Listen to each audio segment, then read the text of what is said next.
from exec session.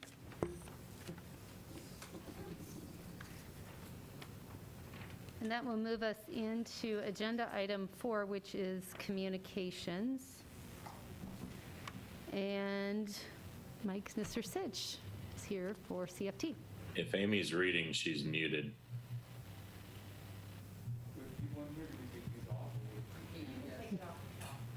On Zoom, the Zoom call is. The Zoom call is muted. There we go. There we go. Thank you. Well, good evening, everybody. My name is Mike Sitch.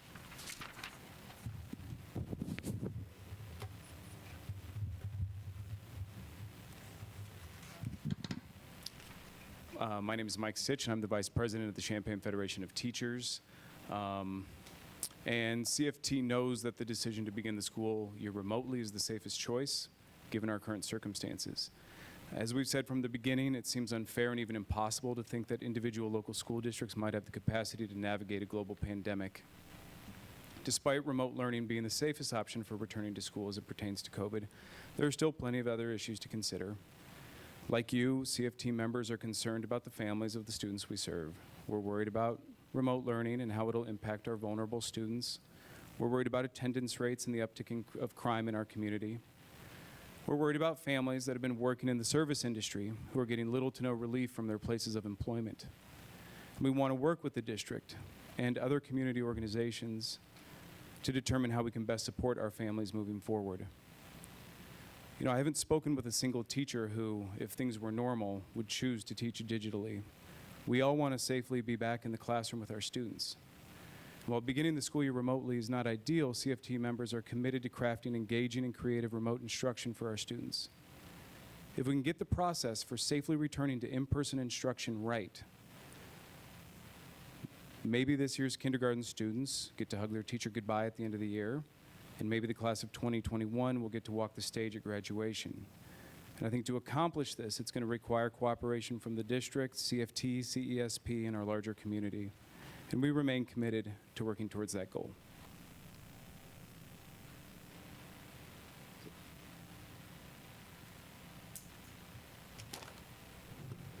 Thank you so much, Mike. Thank you.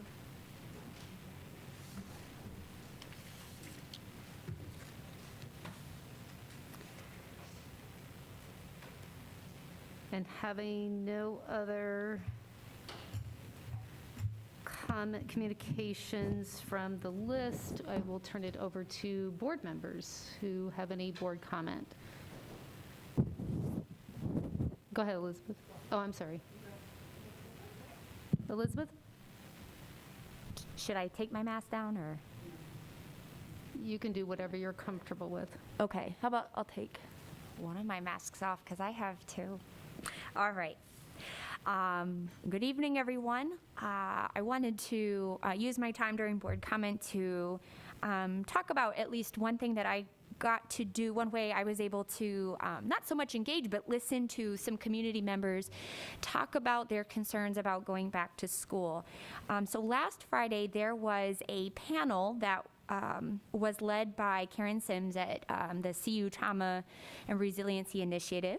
And she led this panel with, I believe there were 5 Black moms who come from diverse backgrounds and experiences, and they shared what it's like to be a Black parent, what it's like to be a Black woman, a Black parent, and a Black parent during these times of COVID.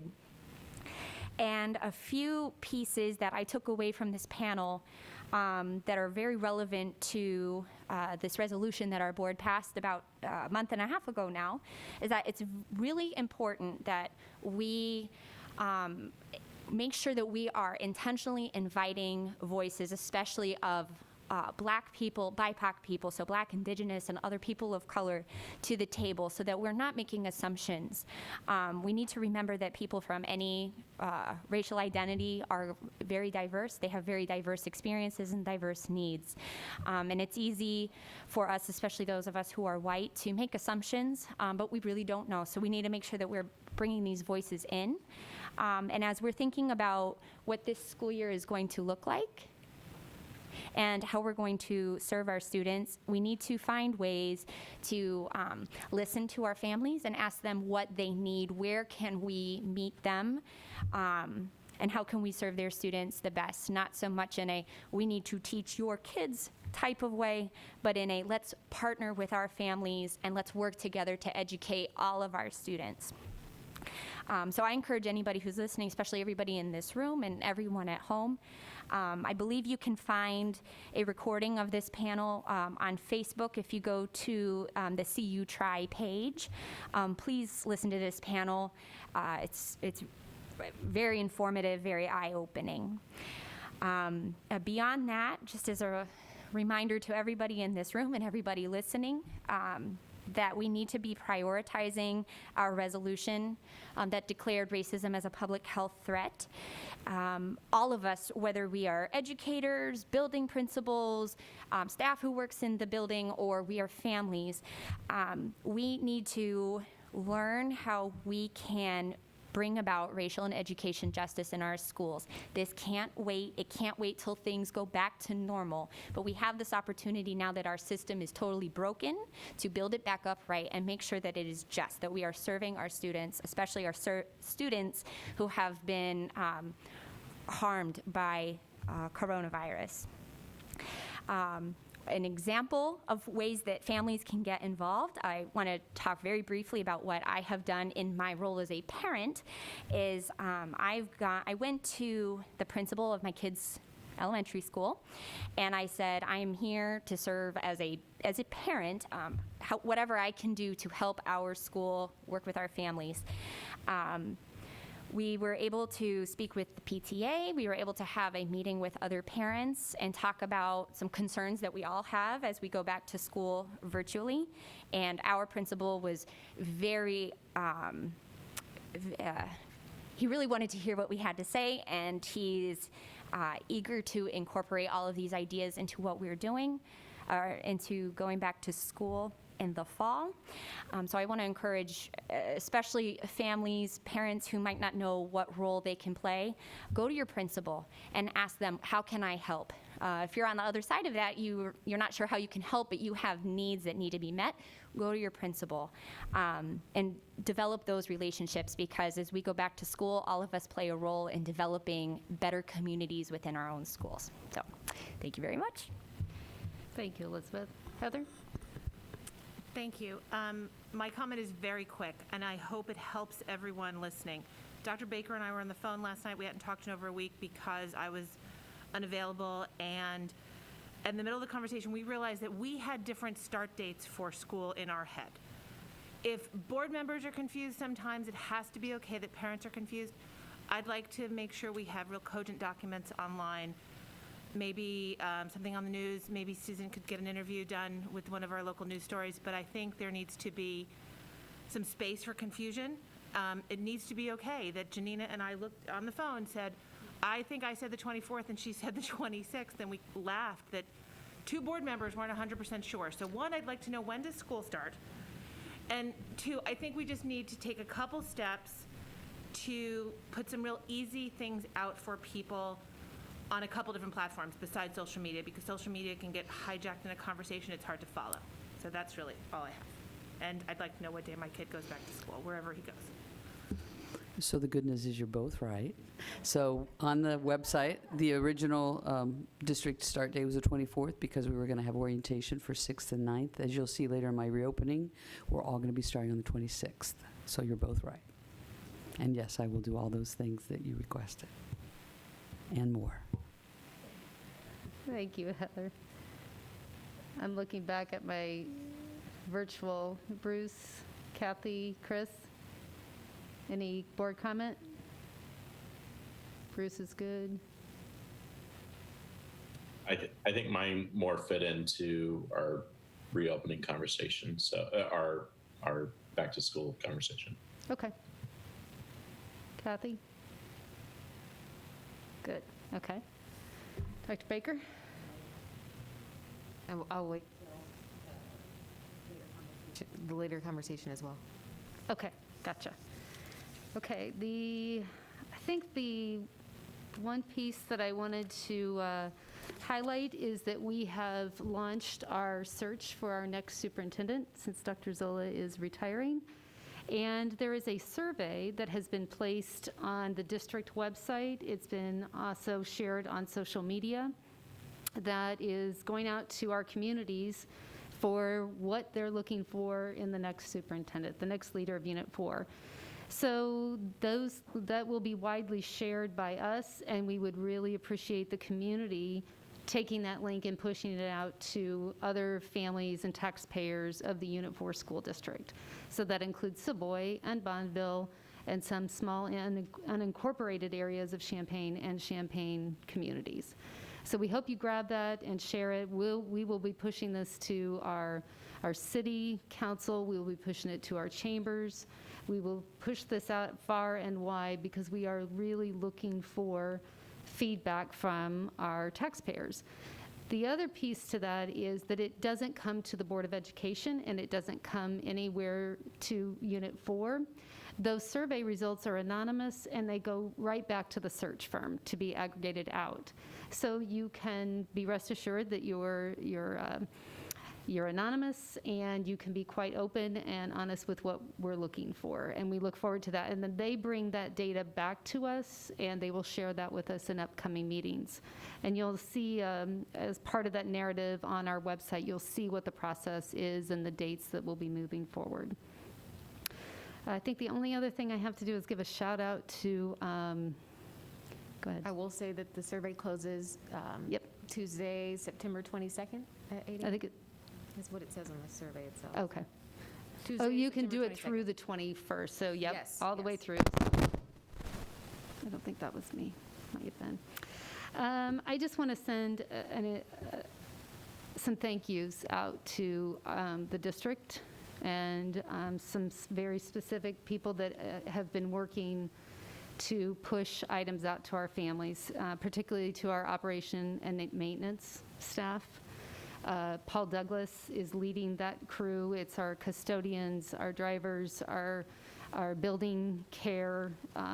If you see lawns are mowed, our buildings are open, and people are working in the district, and it is recognized and appreciated. Our transportation department has been delivering meals. Our bus drivers have been working. That building is busy, as well as our food service. Those administrators and staff, including the support staff, have been getting meals out to our families. IT, HR, you guys are working overtime through this reopening plan. Payroll, you're open. Our business office is there. It's functioning, and Linda, under your leadership, it's been smooth as you work on these plans, and your hard work is appreciated. And our support staff, CESP members are answering the phones. I think of our building, Windsor is open, this building is open, and these things are done by the CESP support staff, and their work is noticed, it is appreciated, and families who need those answers, as Heather mentioned, they're getting those calls through, they're watching the media. Our communications department has been pushing that information out too. And our administrators, our principals, thank you so much. Our associate principals, thank you for your work. Tammy, you're here with us, thank you. And most of all, Dr. Zola, thank you. I've watched the exhaustion on your face and Ken's face, and you have worked overtime trying to serve, as the board asked, our most at-risk families, and you tried your hardest. All of you have.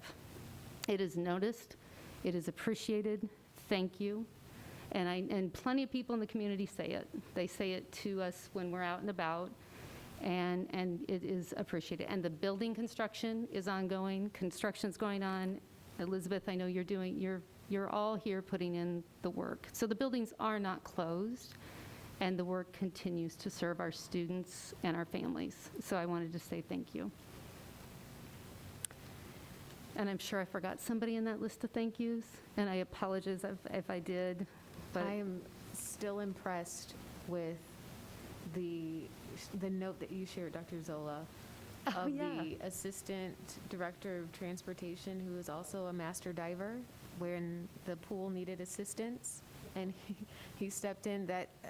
Yes, that's other duties as assigned. I'm so glad he had that training. Yeah. Good job. Yeah, so John Steinkamp from our Transportation Department is a master diver and helped the district get the pool cleared out. I mean, that's newsworthy. So, Heather, do you have another point? I sent a video to a couple people. There's parking at Central High School with lines, and I didn't do that, but that's how important it is that there's parking at Central High School. To which my son promptly replied, for teachers, who cares? There's parking at Central High School. So thank you, Elizabeth. We were really excited for that today. Thank you. I know you didn't. Chris? I think it's also important to point out that the teachers are working too. I know several of them are already gearing up for how we're going to do this virtual learning and taking classes on how to present that and do that. I do know the teachers in particular, along with the district and other members, but the teachers have been taking a beating over this. This isn't anything that teachers have done. This is COVID. This is a virus that we have no control over at this point in time, and that we're struggling with. And so I wanted to point out the hard work that that they're gearing up to do and have already been doing as well. So I know we didn't want to overlook them.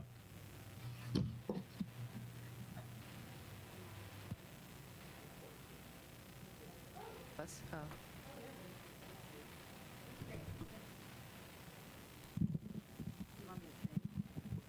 Nobody wants that.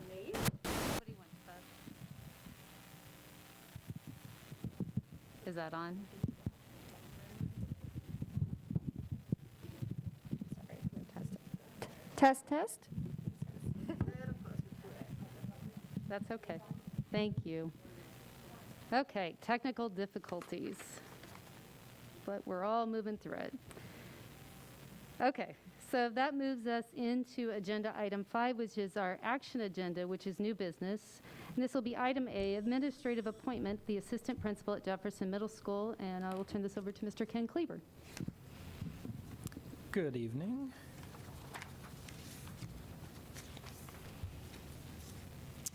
The position of assistant principal at Jefferson Middle School was vacated when Jessica Hines accepted the position as associate principal at Jefferson. The position was advertised through our website and other recruiting websites. 4 candidates were interviewed by a team including Jefferson administration, licensed staff representatives, and support staff representatives. On the screen, you can see Ms. Melissa Kearns, who was selected as the most outstanding candidate. Ms. Kearns began her career in education as a 7th grade science teacher with Urbana District 116, where she served for 2 school terms. She then accepted a position outside of education, where she worked as a prevention and grant coordinator for Community Elements, or Rosecrans. Returning to education, Ms. Kearns joined Unit 4 in August 2012 and worked as a 3rd grade and 5th grade teacher at Bottenfield for 3 terms. In August 2015, she accepted the position of instructional coach and was assigned to Garden Hills Elementary. In December 2018, she was selected as the Magnet Site Coordinator at Garden Hills Academy and has served in this capacity for the past 2 school years. Ms. Kearns will leave this role as she accepts the administrative position of Assistant Principal at Jefferson. Ms. Kearns holds an associate's degree in elementary education from Parkland College and a bachelor's degree, also in elementary education, from EIU. Ms. Kearns holds 2 master's degrees, one in curriculum and instruction from American College of Education and another in educational leadership, also from American College of Education. Ms. Kearns has been involved in school improvement and equity initiatives in her previous positions. She has also participated in positive behavior facilitation training, was a member of the RTI and root cause analysis teams, and has been a champion of the magnet theme at Garden Hills. These skills and experience will serve the district well as Ms. Kearns transitions to her new role as assistant principal at Jefferson. And we are recommending approval of Melissa Kearns as the next AP of Jefferson. Thank you, Mr. Kleber. Do I have a motion? So moved. Second. Baker Shannon.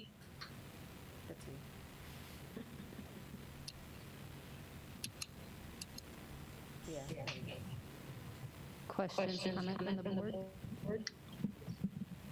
Yeah, I just echo. Tammy, please call roll. Dr. Baker? Yes. Ms. Shannon? Yes. Ms. Armstrong? Yes. Mr. Brown? Yes. Mr. Kleppel? Yes. Ms. Soteropoulos? Yes. Ms. Vasquez? Yes. Thank you, Tammy. Motion carries 7-0. Congratulations to Ms. Kearns. Wish she was here. We could congratulate her in person. We will get these technical things figured out, I promise. And that moves us to item B, which is the administrative appointment, high school athletic director, assistant principal at Centennial High School, Mr. Ken Kleber. All right, the position of Assistant Principal and Athletic Director at Centennial High School was advertised through our website and other recruiting websites. 5 candidates were interviewed by a team of Centennial administration, licensed staff representatives, and support staff representatives. 2 candidates returned for level 2 interviews. And his picture should now be coming up. No? Okay. Mr. Caleb Carter was selected as the most outstanding candidate. Since August 2018, Mr. Carter has served Centennial High School as assistant principal and summer school principal. Prior to this role, he served Centennial as dean of students during the 16-17 and 17-18 school years. Mr. Carter began his teaching career with Unit 4 in August 2012 as a PE and health teacher assigned to Jefferson. He also worked as an Actions program teacher for 3 school years. Mr. Carter holds a Bachelor of Science in Kinesiology from EIU and a Master in Educational Leadership from the U of I. Mr. Carter has strong ties to the community and has demonstrated an ability to build effective relationships with students and staff. He has served as a PBF trainer and has been involved in restorative practices initiatives. He has been involved in the Goal Getters program, which seeks to encourage students to engage in positive activities. These skills and experiences will serve the district well as Mr. Carter transitions to his new role as the athletic director at Centennial. And we are recommending his approval as the new AD. Thank you, Mr. Kleber. Do I have a motion? So moved. Second? Soteropoulos Shannon. Questions, comments from the board? Tammy, please call roll. Ms. Soteropoulos? Yes. Ms. Shannon? Yes. Ms. Armstrong? Yes. Dr. Baker? Yes. Mr. Brown? Yes. Mr. Kleppel? Yes. Ms. Vasquez? Yes. Motion carries 7-0. Congratulations to Mr. Carter.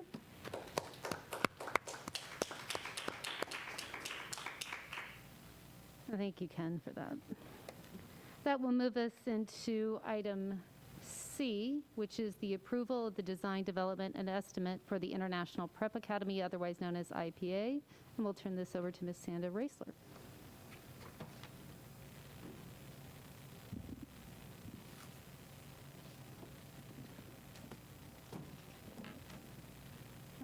And Mark Ritz. And Mr. Ritz, welcome. Hello, good evening. We last met for the project back in SD in the first week of June. Since then, the project team has further developed the systems within the project, finishes within the project, site utilities. We did that in meetings with operations and maintenance, teachers, and information technology, IT, in late July. With me tonight is Mark Ritz, who will walk you through the further developed design and highlight some changes that we've made since SD. Thank you, Sandra. Who's going to control the slides? Oh, there it is. Well, I'm just going to try to hit the highlights. You've seen these plans before. They're going to look very similar to what they did before, so I'll try to just be very specific. I'll try not to use my pointer too much because I know that a lot of people are watching online. One thing about this existing plan that I noticed right before the presentation was that it actually shows the property line slightly wrong. That lower right-hand corner is actually your property, that little triangular space the bottom, right in there. Also, Wise Graver Park isn't your property here. It's actually this space just below your property in that long, narrow strip. Okay, so the new plan looks like this with the new building to the south, and you'll see the yellow property line there at the south. That's actually where the property line is. So we're kind of pushed our building up closer to it. A few things to point out while we go through here. The existing school will remain except for the very west portion of it, which would be right here where the buses exit the bus loop. There's about a 4-classroom addition that we would take off there to make room for the bus loop and the teacher parking lot there on the west. On the east side, we've are relying on mostly the existing playground and parking lot to form parent drop-off, and that zigzags through the parking lot, and then we will add that parent drop-off loop right there at the very south part. So you'll see that kind of the bright orange spot is where the kids would get out of the car. A few other features. We have a soccer field to the west of the school. We have a mostly playground area for the younger kids at the east end. Kids can come out either one of these exits at this part, so it makes sense that that's there. The other great feature about this project is you've got full access to Wise Graver Park, which is just a nice big open green field. And it's got this really nice hill here. I always like to point out that's a nice feature of that park. A lot of people don't even know it's there. I think that is everything on that. Oh, the bright blue parts are the areas that we're reserving for a future addition for the K-8 wing. This shows you kind of an aerial view from overlooking the new west bus loop and parking lot. On the very right side is the detention area, and then beyond you'll see the soccer field. That's kind of a, what I call youth soccer U10, which is kind of for, 4th and 5th grade age students. I think that's all to point out on this one. This is a view kind of seeing it from the southwest, which lets you see the park next to it. And then you'll notice on the next slide that the existing building disappears. And so up there, the thought is that you could expand that north parking lot, existing parking lot area, and have some kind of maybe nice landscape areas between your parking, between the main entrance.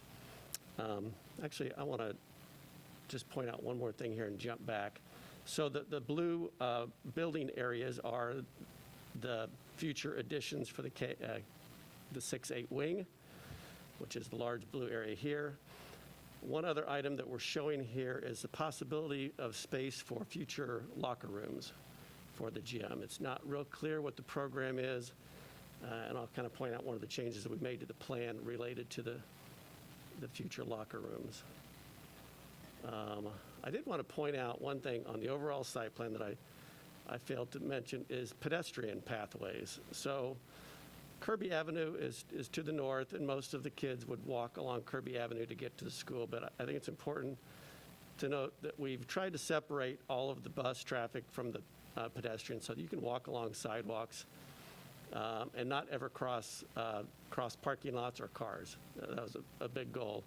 So you can come down this way on the east side, and we've got little sidewalks that connect to the neighborhood to the west, and we're suggesting that you add a sidewalk that connects to this walking path through the park property that would connect to the neighborhoods to the south.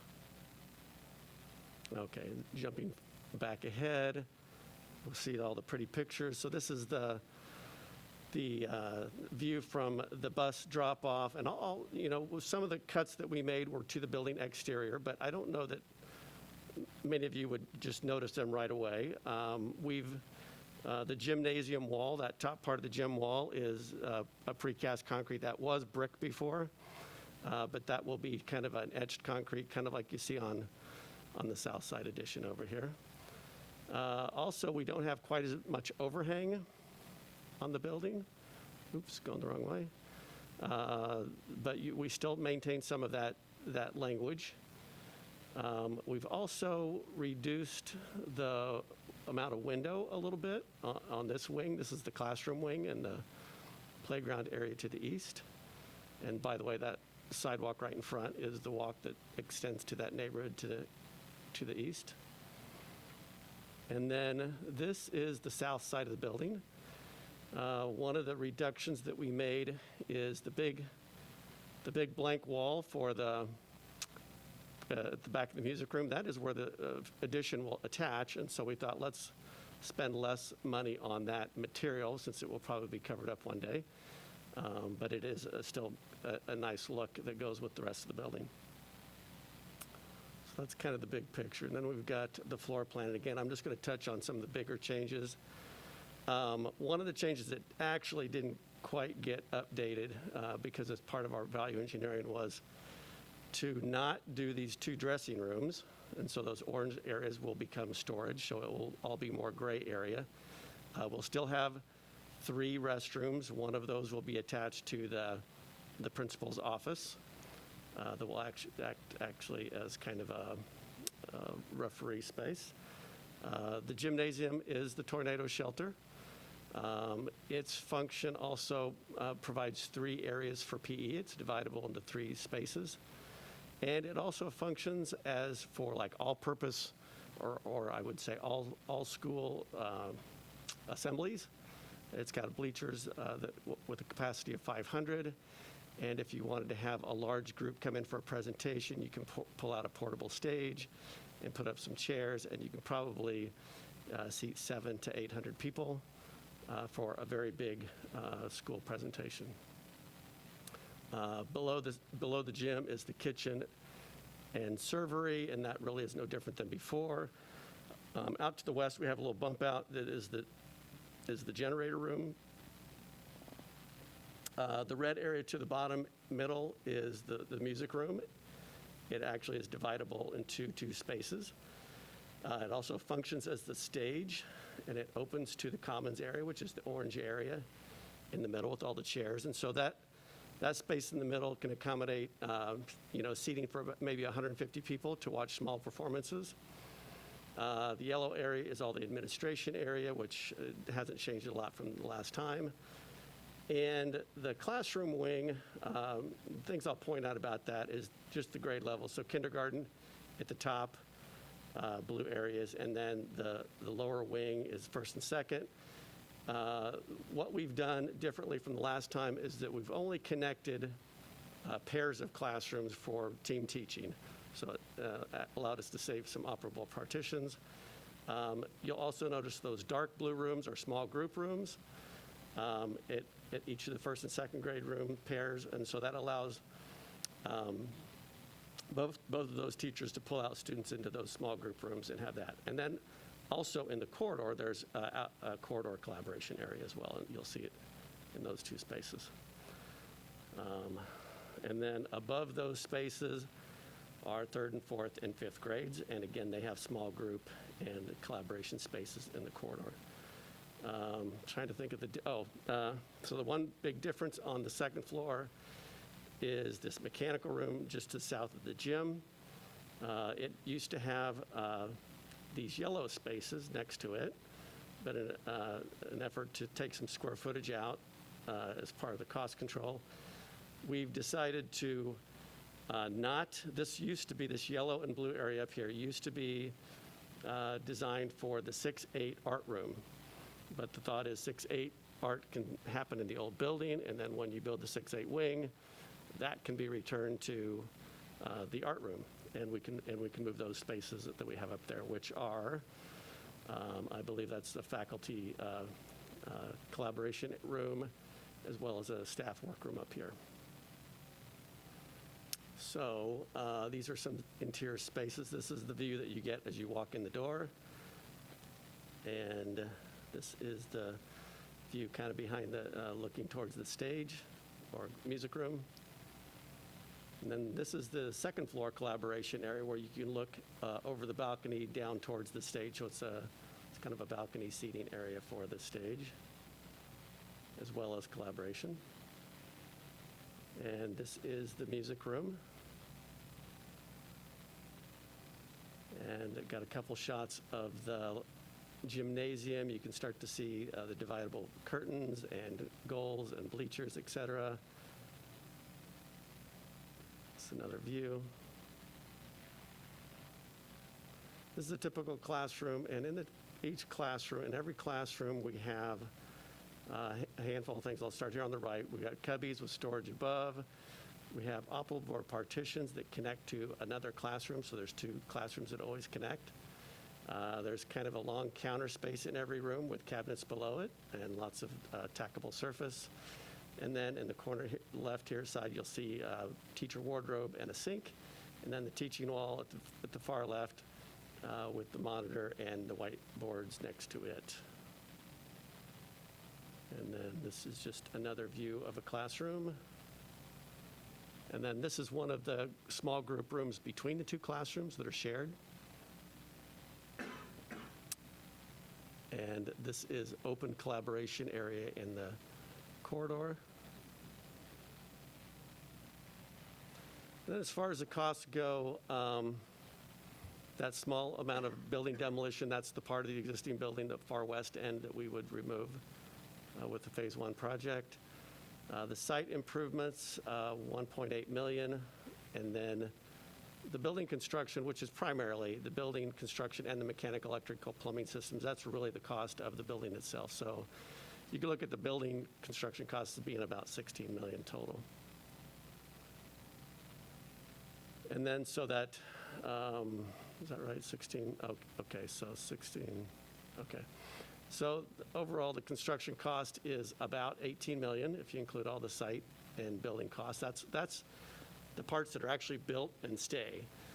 General requirements includes like a lot of temporary fences and a lot of the site time for your contractors on site to manage it.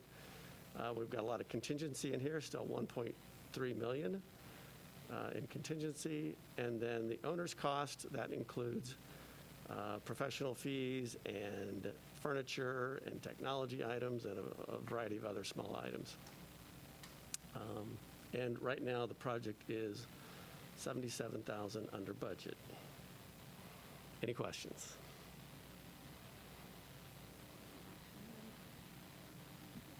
Do I have a motion? So moved. I'll second. Second. Soteropoulos Armstrong. Questions from board? Elizabeth? In this building and all other new buildings that we'll have, are we going to have a gender-neutral restroom? Yes, Awesome, thank you. on each floor. Thank you, Elizabeth. Kathy? So I just wanted to ask, I know I emailed earlier and got answers earlier. First of all, where do the bike racks go in this plan? I forgot to, I meant to talk about that. Let me back up to the plan. Can I get back to the plan? They will be right by the main entrance, to the east of the main entrance. I don't think it's coming back, but they will be next to the main entry, and we will probably have about, I would say about 20 hoops would be my guess. We'll have to work that out with the city, make sure I know we got a variance from them last time to not have quite so many. Oh, thank you. Okay. Oh, did I forget a slide? Yeah. So I know, Kathy, you can't even see what I'm going to point at, but I'll point for everyone else. But right next to the main entry on the north, that's that really center part, probably just to the east of that, we'll create a space for about 20 bike hoops. Great. And then my other question, I know that you touched on this briefly, was the sidewalk connections. So in order for us to completely connect with the existing sidewalk network, will we need to work with the Park District to, our land doesn't go right up to the sidewalk, is that correct? So we'll need them to extend the sidewalk if we want to have full connectivity? Absolutely. We'll have to have conversations with the Park District about that. I believe when we first mentioned that idea to Joe DeLuce, he was pretty open to that idea of connecting the sidewalk. So, but there will be other things. We'll be probably changing the grade right at the edge of the park and coordinating that. And they've got an old baseball field that's on their park that this project will put new grass on. So, I think that we're gonna leave the park in a nice condition. I can't imagine them wouldn't want us to connect our sidewalks to their sidewalks. Absolutely. I appreciate you working on that, just because that's a really nice system for kids to be on the sidewalk walking or biking and completely away from all traffic. So wherever we can connect with that network, it's obviously going to be a good thing. Thank you. Sure. Thanks, Kathy. Chris or Bruce? Chris, you have a question? So this is one of the things I was going to talk about in our reopening plan, but it's interesting because this is the last project of our referendum projects, and it's the project that we are at this stage in this pandemic. And so I guess an opportunity to maybe just think about the space and how we would use it or make it safer air quality and things like that when we're as we're building it. I know the university, which is where I work, is going through and opening up all the outside air dampers and, really being conscious of what air they're recirculating and how they're getting air and moving air around. Has that been a thought at all in this process, in this building project? I know HVAC is a huge cost, and, we've done geothermal and things like that before, but what's the consideration and conversations around that as we move forward? We've had some discussions with our engineers about two different systems to help that hospitals use to help reduce microbes in the air, and those are, one is bipolar ionization, and the other is UVC light, and those would all be up within the mechanical ductwork. So as the air pulls out of the rooms and goes into the mechanical, kind of a central mechanical system, those systems, either one or both, could greatly reduce the amount of microbes in the air. And so those are together about 80,000, and we think, well, we'll probably want to do at least one. We've got a little bit under budget, so that's certainly a possibility to include one of those. And I think our next step is to talk to your O&M people about how much maintenance is involved with those and which one makes more sense. And maybe you'll want to do both. I'm not sure. They are rather affordable, and they're easy to make alternates, so you could even decide on bid day whether or not you wanted those. Yes, Chris. Mark, I know you've done a lot of our, BLDD has done a lot of our life safety work in the past, and so you're kind of familiar with our buildings and whatnot. Or I might be putting you on the spot, but I'm going to make this push anyway. How possible are systems like that to retrofit into maybe some of our existing buildings as we look at an overall? I think, like for your high schools, for instance, you have a centralized system, and it's very easy to do that, because what you would do is where everything comes back to the big air handler, that's where you do the bipolar ionization or the UVC light. If you've got other schools that have kind of separated systems, I guess, I'm not sure the right term, but it's not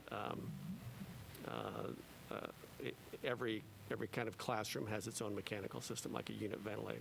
So classroom like mechanical systems like that would not be as adaptable, but you could certainly, I think, add those to your high schools, or I'm not sure what's in some of your other schools, but I think there are some other schools that you could do that in.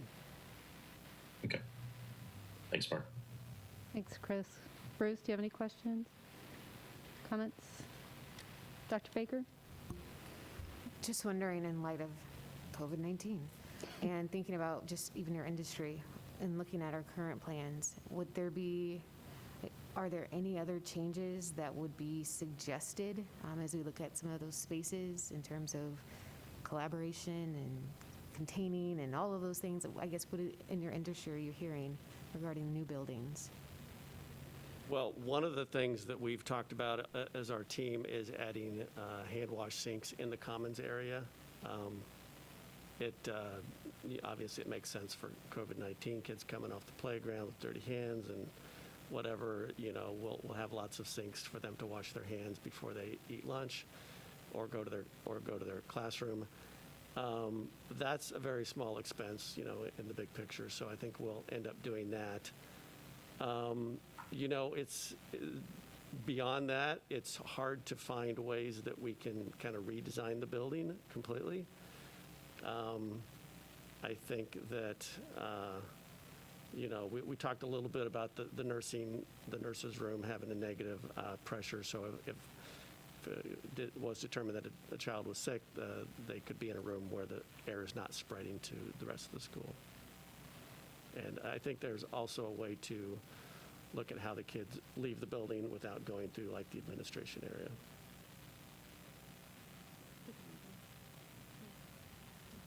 Thank you. Okay, this is an action agenda item, so if we're finished with questions and discussion, Tammy, would you please call roll? Ms. Soteropoulos, Yes. Ms. Armstrong, Yes. Dr. Baker, Yes. Mr. Brown, Yes. Mr. Kleppel, Yes. Ms. Shannon, Yes. Ms. Vasquez. Yes. Thank you, Tammy.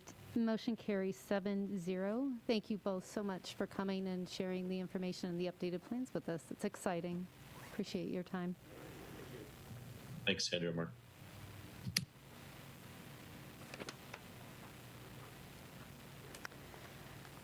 That will move us into agenda item D, which is policy 418.02, face coverings on school premises. Mr. Ken Kleber. All right, so there's been a lot of discussions about face coverings and masks in the state of Illinois. As you know, it is required by ISB and the Illinois Department of Public Health that individuals in school buildings wear face coverings unless they meet certain very specific exemptions. And so we have worked with our legal counsel in order to have a policy in place for the start of the school year. As you pointed out, Ms. Armstrong, we have staff in buildings, we are welcoming visitors, and so it is important that we have policy language in place. So this is suggested language from our counsel that our crisis and safety team has modified very slightly to meet some of our local conditions. And we are recommending that the board approve this policy. I know there was a question from a board member about will this apply to athletics, and it does. There actually is already language in here that talks about all school activities, and so this would fall under that as well. So this covers basically school property and extensions of the property, such as activities, anything associated with the school. It also does, if I may add one thing, there is the specifics on what the opt-out process looks like. We have some questions, and it is a very rigorous process. If somebody is saying that they cannot meet the requirements, there is medical documentation that's required. We actually also have the right as a district to get a second opinion, if you will, on that before implementing that accommodation. Thank you, Mr. Kleber. I have a motion. So moved. Second. Beth, was that Beth? Beth, oh, Shannon. Shannon Soteropoulos.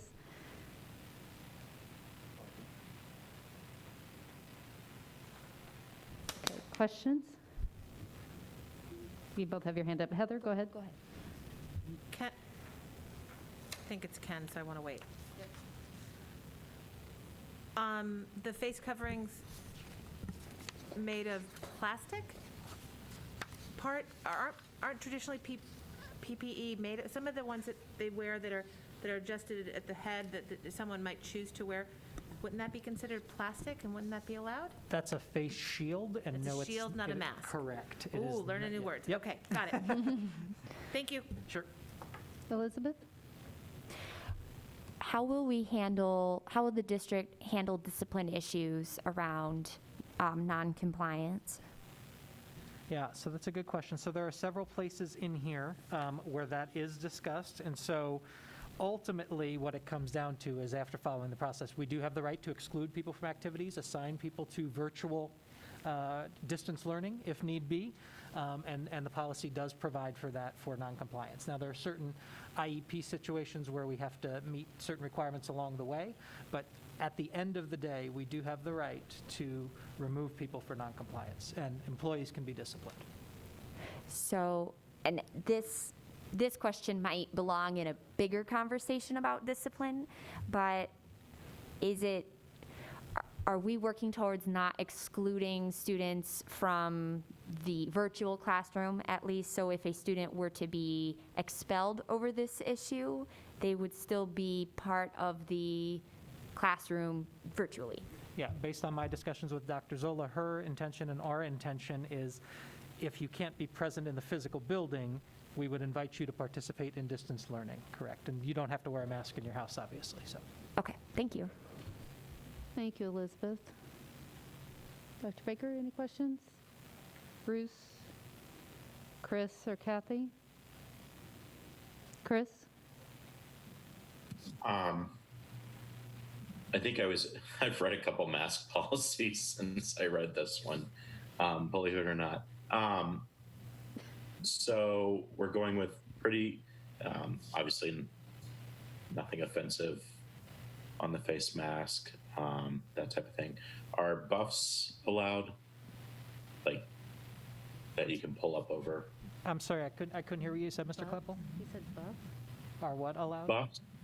I don't have mine on me. At work, I wear it goes around my neck and it pulls up over my. Oh, I see, yeah. The gator kind of face mask? Yes. Okay. Now you are challenging my remembering of the policy. I'm pinch hitting for Dan here.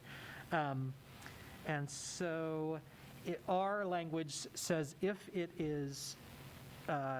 meets the guidance of IDPH. Now, do not hold me to this. I believe those do meet the guidance of IDPH, provided they're made of whatever material it is. And so as long as it is on that list, then yes, it would meet the requirement. Okay. Maybe along Heather's point from earlier on in this meeting, some visuals of these are allowed. It'll be interesting. I was thinking about this the other day. Life jackets have Coast Guard certified, and safety glasses have a certain rating on them that you need to have to meet certain standards and stuff. I'm sure our masks will get to that at some point. They do. Just so the board's aware, so we have also, for when we do welcome students back, we have videos training students on, what kind of masks are appropriate, how to take them on and off. We also have signage for our buildings, and so I think a lot of that will be put in a variety of different places, but we can make sure that types of masks are also included in that. Okay. I just want to point out that we're welcoming middle schoolers to tryouts on Wednesday. So that's 2 days away. Yeah. So I'm glad we have them, but it might need to be ready to get shared. So we have been communicating with all of our activities. So we actually currently have some activities going on, and so there are procedures in place to communicate what the expectations are for those activities that have been going. And so, Perfect. yes, I can confirm that with the group, but I'm pretty sure that there are things in place for those activities already. Awesome. Thank you, Ken. Thanks for filling in for Dan. You're doing a great job. Absolutely. Any other questions? Dr. Baker? As you talked about the videos, can we get Dr. Zola to do a can't touch this video like piece? Yes. I think that we want to push her creative. She likes to sing, so The perhaps good there could news be is I some- don't have to pinch hit for her. She can answer that one for Exactly. herself. I think it needs to be muskrat. Yes. I think we need to go with can't trade this, can't touch this, and all of the things that elementary and middle school. ready to vote. All the things. Pretty sure. Yes, we will. Tammy, please call roll. Ms. Shannon? Yes. Ms. Soteropoulos, Yes. Ms. Armstrong, Yes. Dr. Baker, Yes. Mr. Brown, Yes. Mr. Kluppel, Yes. Ms. Vasquez. Yes. Thank you, Tammy. Motion carries 7-0. We have a face covering policy. I have one comment to it. I'm sorry. I know it's a, okay.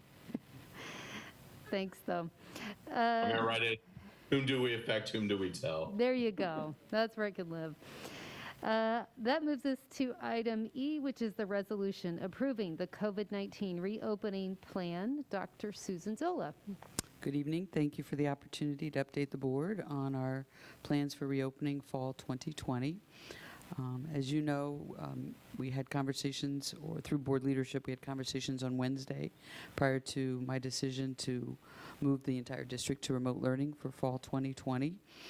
Due to the ever-changing guidance, this resolution allows me the authority of the superintendent to implement and enforce the proposed framework. Additionally, it authorizes the superintendent to modify from time to time as requirements and guidance change. Any substantive changes to the framework would require me to come back and consult with board and for additional action. So in this particular plan that I'll share with you in a few minutes, administrators would be responsible for creating and acquiring necessary educational materials, ensuring equitable access to technology, communicating first quarter expectations to students, staff, and families, and providing ongoing professional development to staff engaged in distance learning. So I will walk through my presentation, and I will request that the board consider adopting and approving this resolution. The Distance Learning Framework, Fall 2020. And I think the board, I did share this with the board earlier today, so I know some of you might have had a chance to look at it briefly, but, and I also shared it with both CFT and CESP leadership when I shared it with the board. So when you think about what parents want to know, they want to know about devices, and if they need one, how to access one. If I don't have access to Wi-Fi, what might my options be? What kinds of school supplies I might need if I'm a distance learning student. What kinds of supports might the district offer me and my family? Ongoing needs around food distribution. For food distribution, we will continue the model that we used in March, where we'll have pickup sites and delivery. So there'll be more details on that. Orientations, 24th and 25th, so Heather was right. We're going to be reconnecting with families, and Dr. Baker's right, because the actual first day of class you'll see is the 26th of August. And then I've provided some sample schedules for all the levels of learners. So in terms of device pickup schedule, you'll see, and we'll be communicating this out, obviously after this evening, we've got communication in the queue with building principals, with our communications team, and then you'll see a platform that we're developing just specific to the reopening. All students will have access to a Chromebook and a charger. We'll also have a repair option for any existing Chromebook if they're using, so we'll be happy to repair that. I know we've already given IT and John Goodsmer a shout out, but let's just give IT and John Goodsmer a few more shout outs. The work the IT team has done since March the 12th has been beyond Herculean, and I couldn't be prouder to see how they have honored your resolution and have really thought and rethought on how we can make sure we have equitable access. So you'll see their team starts on the 17th, and there's between 9 and 6 every day. Families can drive through if they need to access. And again, individual campuses will be communicating after this evening on how to pick up a Chromebook if they need one. There'll be kind of a drive-through through the parking lot. We will also have some kindergarten students that might need an iPad. We have many more on order, but we have some that we can also distribute if that would be an easier. Some of our kindergarten teachers think iPads might be easier for some of our kindergartners, so we'll let families and kind of think through that if they need access. Middle schools, all the middle school students will be able to pick up their Chromebook and chargers. Again, you can see the 20th and 21st from 9 to 6. Parking lots, high school students, the 24th and the 25th, 1 to 6:30. So again, all this information will be shared with families from building level administrators. Families who cannot attend those assigned days would be able to just come on that Wednesday, the first day of school. between 9 and 6 and drive through Windsor, just as we have done since March, handing out Chromebooks. And if that doesn't work, we will make an individual delivery arrangement for that student to receive what they need. Wi-Fi. So there's different levels of support as we move forward with providing access to Wi-Fi. Obviously, there are hundreds, thousands of families, obviously, that currently have access to the internet. We also have set up since March connections with the university, with Parkland. We've added some Wi-Fi to various spaces across our community to try to help families and students be able to access those. A real exciting one, I know board leadership is aware, we are working with Deb Finan, our mayor, and the city, and I3 to provide internet mesh over some of our larger areas where there's not current internet. I think Shadowwood is our first area that we will be focused on, which will then allow all the families, the 250 families that live in that area, to have access to Wi-Fi. Level 3, Unit 4 is ready to provide subsidized internet to families that are cable ready and might qualify for this program because they don't currently have access to internet. So we have set up a partnership with Comcast to provide home internet services to families using a promotional code that the family would receive. Unit 4 will be paying for the service on behalf of the family, and this will be provided for the year. And this is very specific to just internet access. Families would simply fill out a really easy form and then use the code, and then therefore the billing would come back to Unit 4. And then finally, we do have some hotspots from Verizon that can also be provided to families if they're not able to access internet through any of these other levels. And building principals will work with us to help identify those families for level 4. So we have devices for distance learning, and we have access to Wi-Fi for all our families. As we will be messaging to our certified licensed staff and administrators, professional learning the week of the 17th through the 21st. So typically we have 3 days. We've added 2 more days, so we have some additional time to work with staff and give our certified and non-certified staff time to get set up for success with distance learning. Orientation, so you'll hear more about this from your campus level building administrators, but we've set aside some time to really try to connect and make sure we can set our families up for success. So I know some of the elementary schools talked about inviting similar to kind of a parent-teacher conference where they could come by and make sure that they know how to log in. Obviously, they'll have their Chromebook at that point, and we'll be passing out some learning materials that they'll be able to take home. United Way and our partners are putting together 3,000 school supplies bags for families that might need some school supplies. So we'll have those individually bagged and ready to hand out. And our first day of distance learning is August 26th for all students. Yep. Here's a really good visual for families and for students and for the community. So if you think about what distance learning really looks like, the school building is now Google Classroom. So you open up your Chromebook, and up there in the frame, you would the waffle, you would open up and click on your classroom icon. And then I'm going to go through the door, the classroom, to my Zoom link. And then when I get to my desk, all my resources are there, whether it's Apex or Envision or ExactPath or McGraw-Hill. So that, we hope, will be one of many ways that we start to help families and students access the distance learning platforms. Expectations for pre-K, the TAs and teachers will be checking in with families. They're going to be holding some home visits, socially distanced outside with masks during the original planned time of the 25th through the 28th. They'll be distributing some tubs and kits with school supplies and materials for their weekly learning and books for children to keep. They'll have 2.5 hours of learning per day for each student, and they'll still have 2 sessions per day. And they will be using Google Classroom to ease the communication and share learning activities and choice boards with the families that are supporting our pre-K students. The teachers will also host some daily live synchronous circle time with families, and teachers will be offering office hours to help and assist families as needed. That's our pre-K. K-5, for our kindergarten through 5th grade students, we, as required by the Illinois State Board of Education, are offering 5 hours of instruction daily. 2.5 hours will be live distance learning. The other 2.5 will be structured independent learning activities. You'll start to notice in the K-5, and then you'll see it in middle and high, we've pushed our distance learning times back. We heard from board members, we heard from teachers and parents that if first quarter is going to feel and look different, might we start school a little later and let everybody get some rest? I know, tears, right? So our first session for our young session 1 elementary students will be 8:45 to 11:15. There'll be a 30-minute lunch break for our staff, and then our second session will begin at 11:45 to 2:15.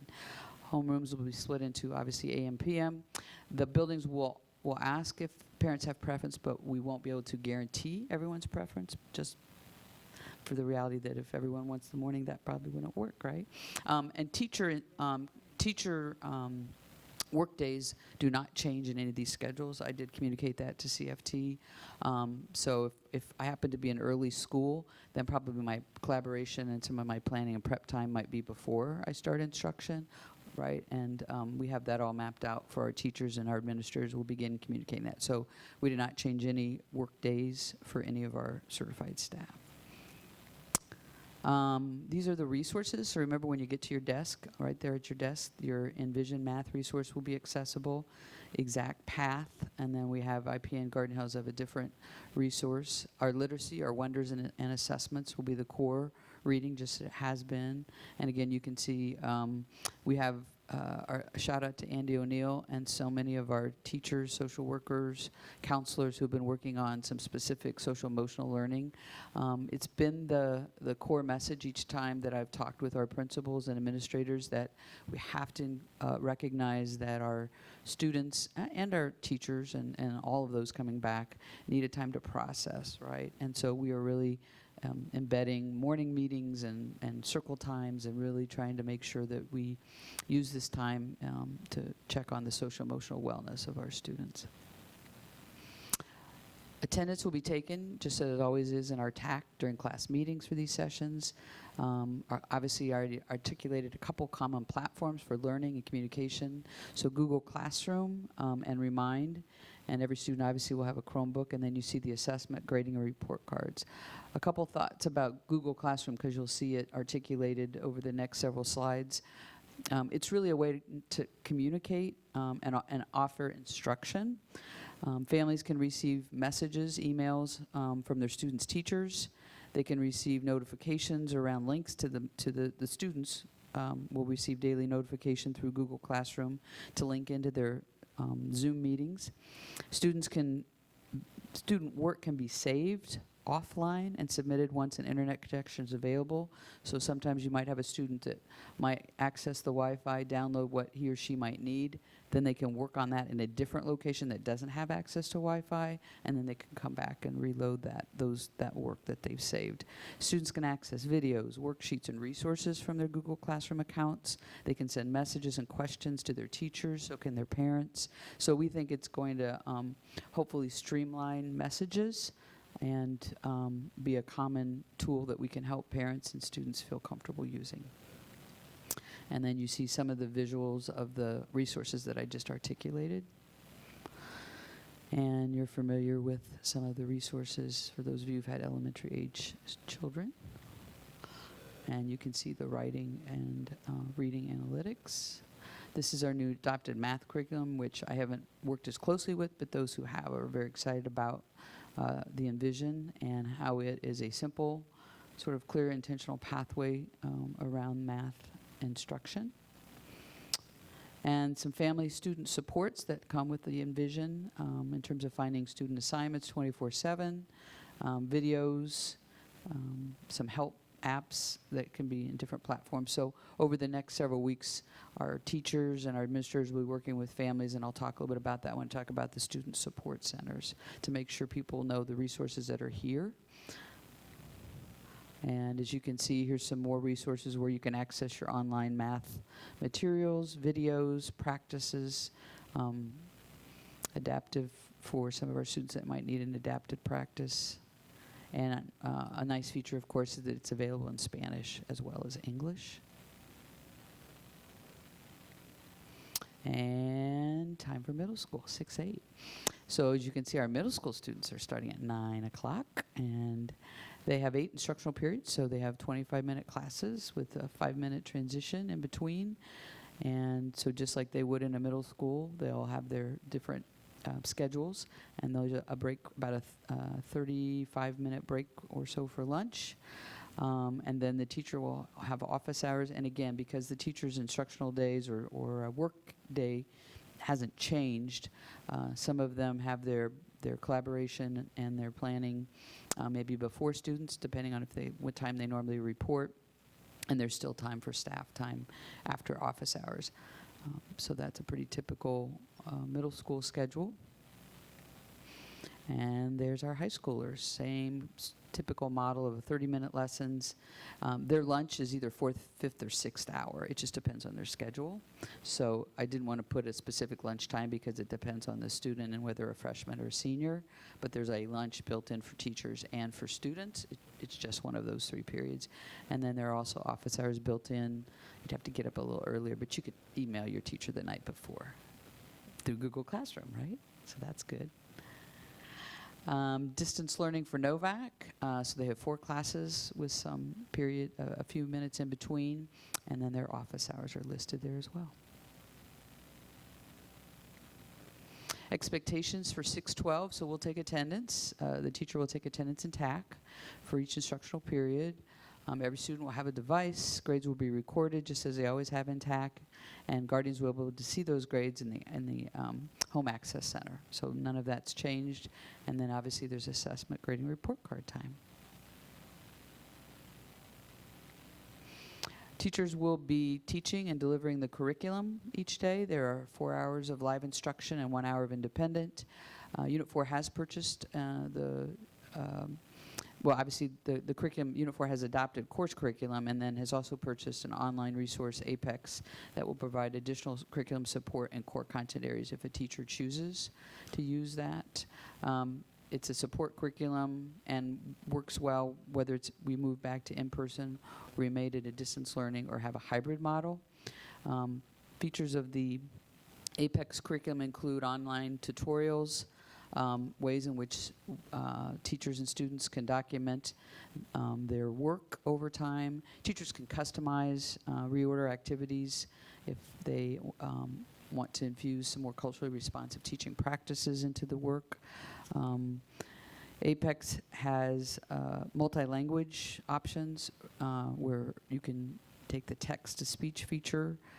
We've purchased basically the gold level of which offers tutorials, which offers the courses in different languages, offers some SAT, ACT, aligns to the IHSA, NCAA recognizes as courses. So we think teachers are going to have an opportunity during those first few days, the first week of the 17th, 18th, 19th, 6 through 12 teachers, and then can make some instructional decisions after they've had a chance to see the capacity of Apex. And there's a few more pieces of information. You can see that it doesn't offer all, but it covers all the core content areas in world language, CTE. I kind of spoke to that teachers have the ability to modify to provide additional support or courses.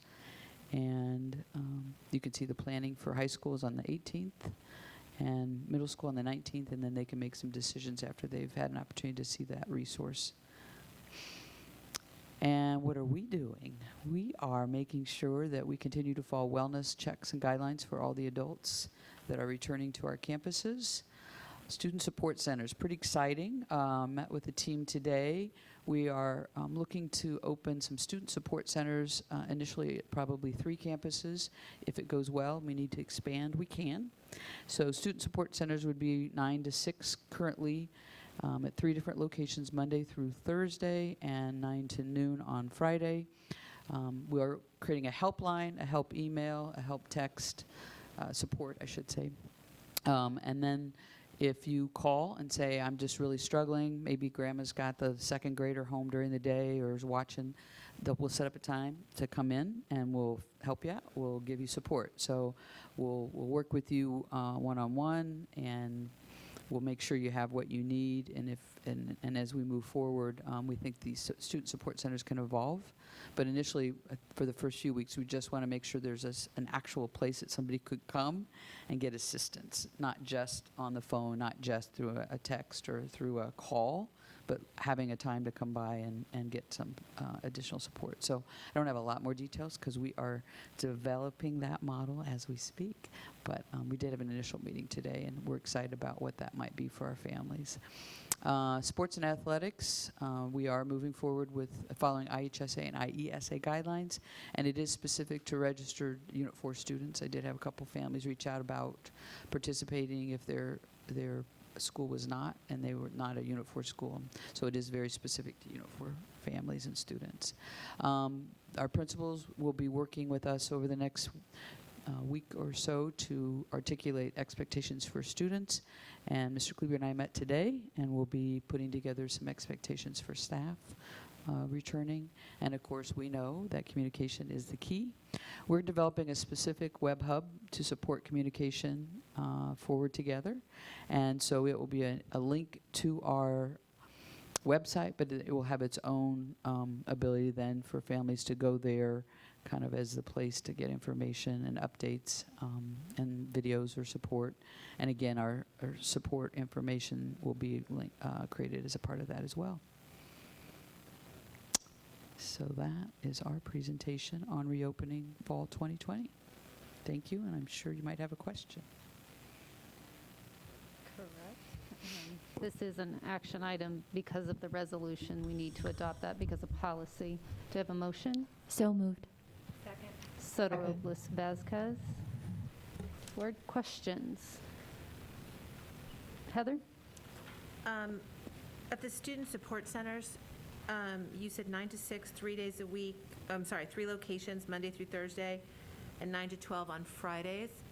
Who will it be staffed by? So we are working, they don't know, so that's what, guess they're watching, guess they'll find out right now. Sorry. I have another question that might get Ken even happier. It's okay. My job's posted, so I know that. It's okay, it's good. Mine is I'm not too. worried. That will come out in the staff expectations, the official answer. We are working through that. There are some potential negotiation things, and so we're going, we have a plan, right? We just need some time to work through this. It will be staff, though. It wouldn't be volunteers. No, It it'll would be staff that we have Okay. currently are Correct. paying, and, yep, we can like- provide some more updates. Okay, Yeah. and we'll get more updates about that? Yeah. We envision that there'll probably be an administrator on site at all times. There'll be some certified and some non-certified staff that will be able to help and assist families. My second question is about, so I know the teachers are going back to do some professional development next week and in the next couple of weeks. Are there mechanisms, we've heard from a lot of teachers who have health issues. Are there mechanisms in place for those teachers to participate in professional development and things like that remotely?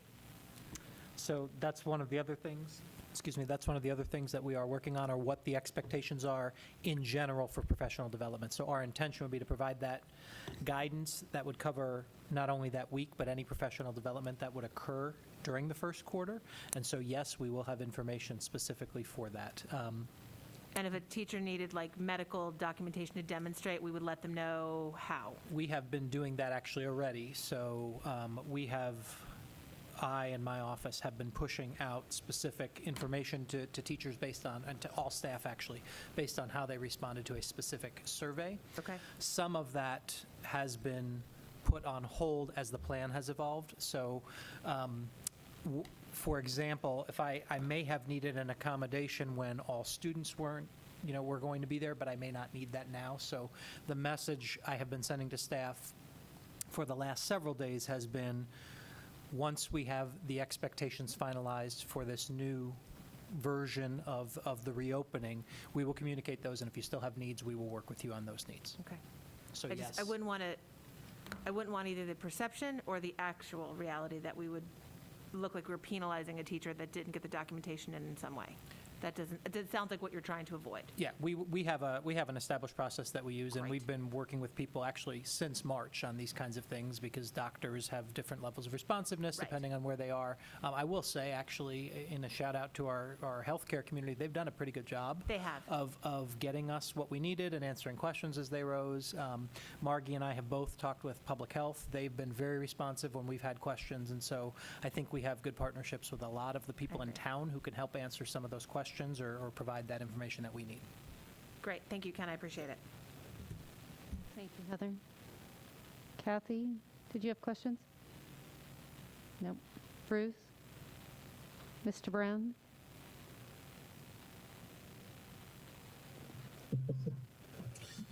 Sorry, having a little unmute trouble there.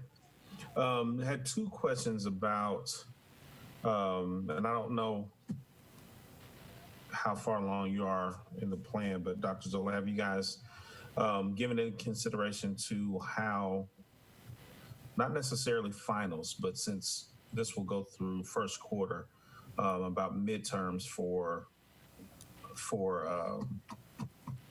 I guess our middle school and our high school students.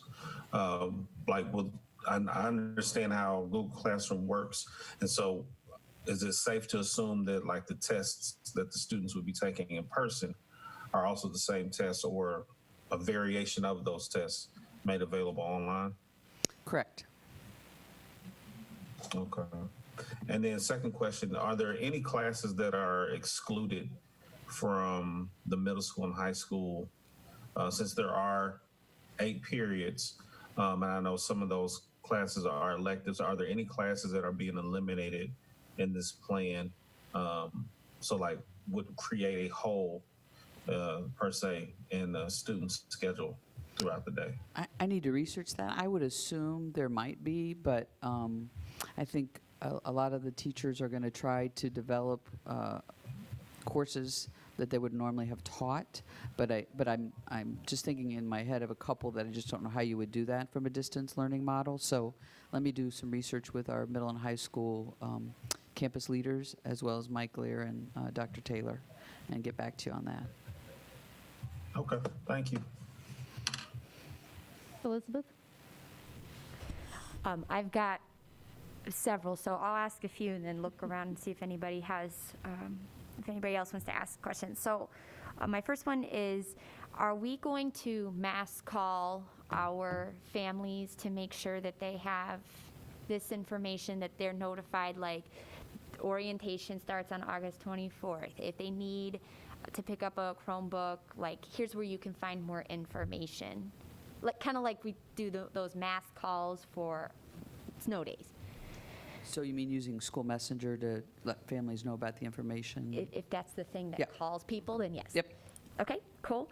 Only if you call Elizabeth at 6 a.m. Please. Make sure it's 6 a.m. I'll suck it up and deal with it. Spanish at my house, that's super fun at 6 a.m. on speakerphone. Cool. My next question is, so it sounds like at all levels, K through 12, pre-K through 12, we are doing synchronous learning. Is that right? We have opportunities for teachers and students to be on together at the same time. Okay. So if there is a student, let's narrow it down. If it's a student in K5, they have to log into Google Classroom at the start of their session. If they Right. can't, we're going to be recording sessions. So if you're with grandma during the day and that's just too hard, right, at your house, then we'll have recorded. It may not be your teacher. It could be your teacher as well, but we're still working through. We recognize there may be some students for whom getting on at that exact time is difficult. So we're talking about recording both the teacher. I think we have some guidance on that. And we're also talking about having additional recordings that are available outside of the window of the live synchronous time. Okay. And so then if the student can't log in at that time, how will attendance work? Well, I think obviously the fact that the student isn't connected would alert the social worker or the counselor, depending on the school, the assistant principal possibly, to reach out. We also think that's how the support center could be of assistance. We also know we have some TISAs and parent liaisons that'll be available. We've also talked about ways that our bus drivers and bus monitors can make some rounds to households and drop some things off and connect with families. So obviously not logging in is an alert to us that we need to reach out and find out what we can do to support that family. Okay, cool. I guess this goes for any age. If a student is logging in to do their synchronous learning, are they required to have their video on? I don't think they have to have their video on for that now. Okay. Real generally, what's the difference between iStation and the other curricula that most of our campuses are using? I will get you some more information on that. Cool. Let's see. For the student support centers, get assistance for what? Is this specific to, hey, my Chromebook's not working, or I can't connect this to my Wi-Fi at home, or is it bigger than that? Like, we don't have enough food, or we're having some issues that we, could benefit from working with a psychiatrist, or I don't know how to get my kid into a physical for the school year. Is it that type of help, or is it just technical right now? I think it could be, we can problem solve all of the things you talked about. I think initially it was probably more focused on helping get distance learning off and running in a positive way, but all the things you talked about, if families are struggling with some social emotional needs and we need to connect them to a counselor, social worker, it sounds like if they need some support with breakfast, lunch, or beyond, obviously we have ways to support the family. And I can't remember the last example, but yes, I think because we're going to have various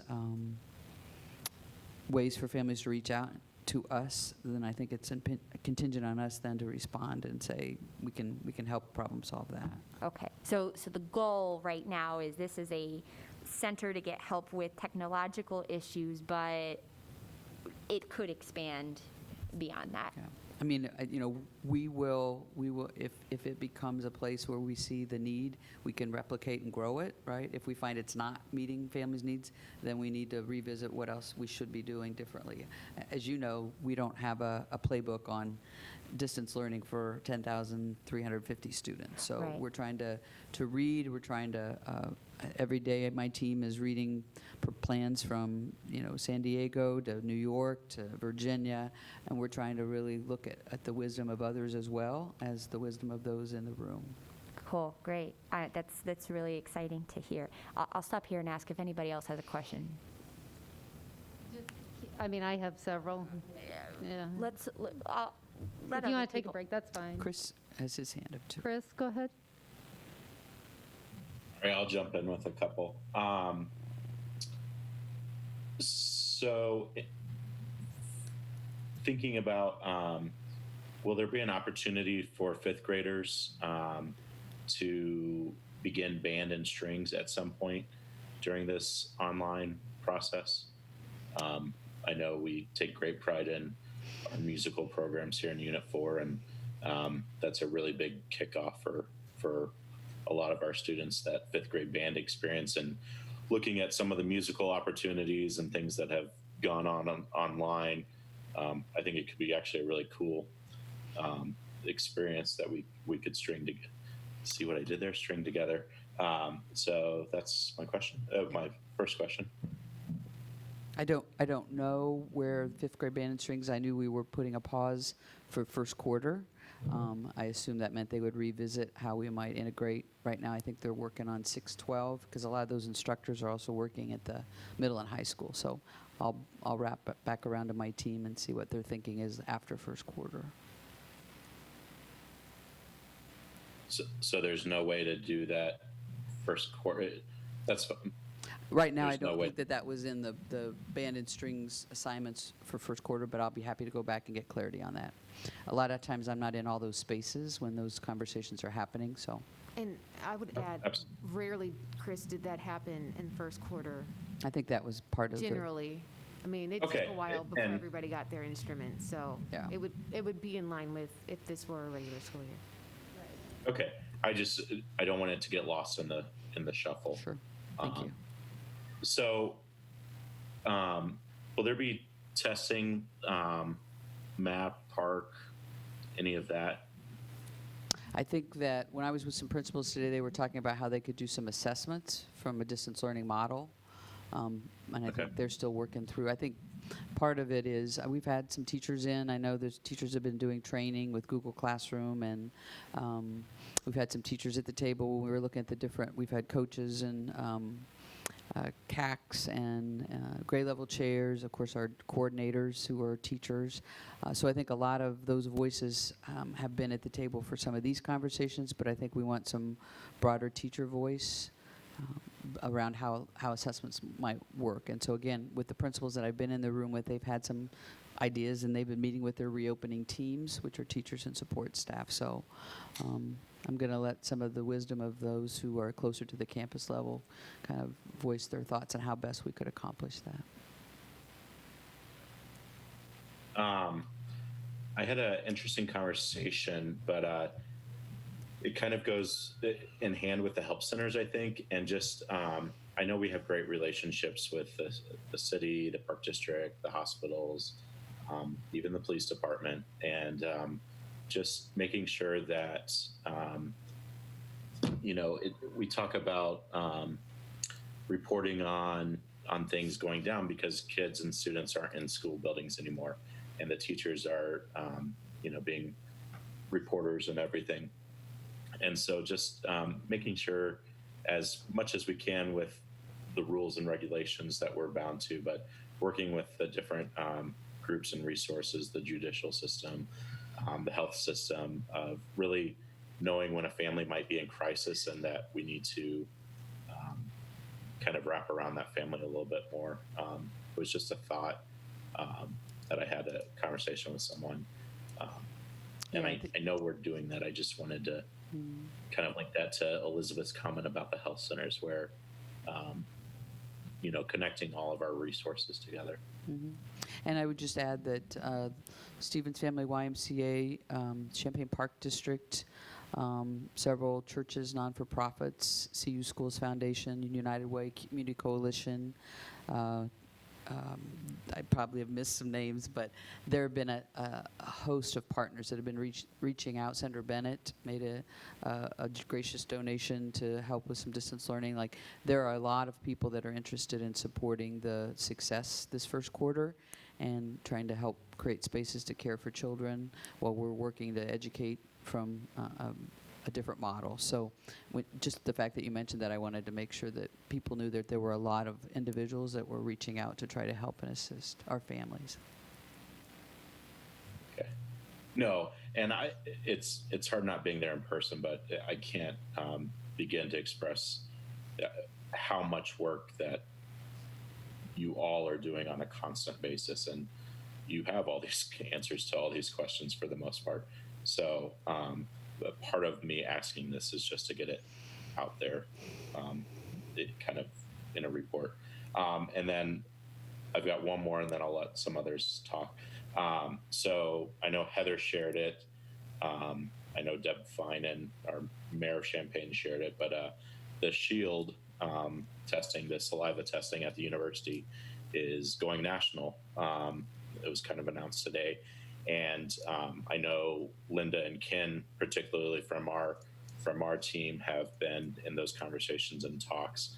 I don't know if you have any information that you would want to share at this time, but I know we're one of those groups that are talked about of, being interested in having some tested, and the rapid response and the capabilities that would have us as we would potentially look to going back at some point. Yeah, Linda and Ken were in a university call. Chancellor Jones and Wanda Ward, Dr. Ivy Tate and myself were on a call last week, so they know we are very interested and at the table. I think the union leadership is also interested. I think that would be a game changer for us to be able to test and get such quick results. So I was excited to hear the news today as well.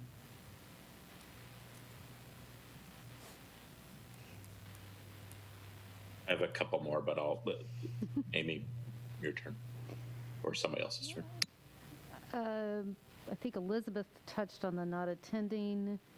In what ways are there protocols set in place for if a teacher notices a student isn't engaging, not logging in? Is there a first response there for the teacher? I mean, I think we can create a pathway. I mean, it's very natural for a teacher if they're missing a student or two to email, to text, reach out. Google Classroom would be the start. If we saw that last March where individuals were not connecting. And then again, we have enough individuals that are available to do various levels of reaching out to the house and to the family. But yeah, initially, obviously, the teacher would reach out to the student and the family and see what we can do to provide some assistance if they need some support. And how do we handle discipline right now during a remote learning? So if a teacher is online and is a mandated reporter, or there is a threat made, like, what happens? Because we're not in the traditional setting. Do we have guidance on that legally or from the state at all? Yep, we do. So the code of conduct generally still applies, right? There are certain aspects of it, right, that don't apply because you're in a virtual setting, but, you know, like physical I mean, I suppose a physical confrontation could happen virtually, but it's much less likely, right? But generally speaking, the code of conduct still applies. Our teachers are still mandated reporters, so we do put information out regarding that, right? But it is an extension of the school, and so, and one of the things we are working to have available for students and families is our communications folks are working on a common checklist. So students at the beginning of the year understand that, and families understand that as part of the orientation process that Dr. Zolas talked about, right? That is communicated, that, you know, it's not like the code of conduct doesn't exist anymore. And has the state or ISB addressed that, or the the code of conduct is written through school code? Have they addressed that at all at a state level? Have you seen that? I know the guidance that I just shared was from our attorneys, so I assume that came through some other channel before that, but yes. Okay. And the biggest outreach that I've received from community members have been around special education. And as a parent to a learner who gets nothing through remote learning, I voice their concerns here that there are students that require hand over hand, and I know you're quite familiar with this. They need face-to-face. The curriculum their IEPs are written for community, specifically our functional life skills curriculum and our essential skills curriculum, and our kiddos there. So those parents are deeply concerned because this really does eliminate their learning opportunities. And I know that you've given thought to this, but I don't know where that is in workup. I know the teachers have reached out to me to ask my plan, and I know other parents have not. Where is the SPED conversation in that living? So we've had some families, obviously, and some teachers reach out interested in trying to make some connections, maybe as a part of the Student Support Center timeframes. And so we have a meeting yet this week with Andy, our Director of Special Education, Assistant Superintendent Kleber, myself, Mike Lear, Executive Director. So we're still looking for some pathways that teachers would be interested in, and at helping serve in those roles, as well as the families, obviously. Okay. But yes, I'm So more will be will be revealed. Okay. Okay. Thank you. I'll let you go, Dr. Baker. I have something to say, but I'll ask a couple of questions now. Will teachers be getting paid for their professional development, the learning that happens between the 17th and 21st? Yes, those are all paid days. And I'm wondering, I'm guessing, I'm a data person, that we'll be collecting some data to find out their additional needs. From teachers? From teachers during that time, I think that might be an important data gathering so that we understand what the needs are, and we can plan for that, but I just wanted to add that in there. Another question is, will teachers be performing their work in the building? So part of what we worked on today was a message that would go out probably Wednesday, if we can get feedback from our union leadership and from our attorneys. Our buildings are open, so we welcome anyone who would like to come and work in the building.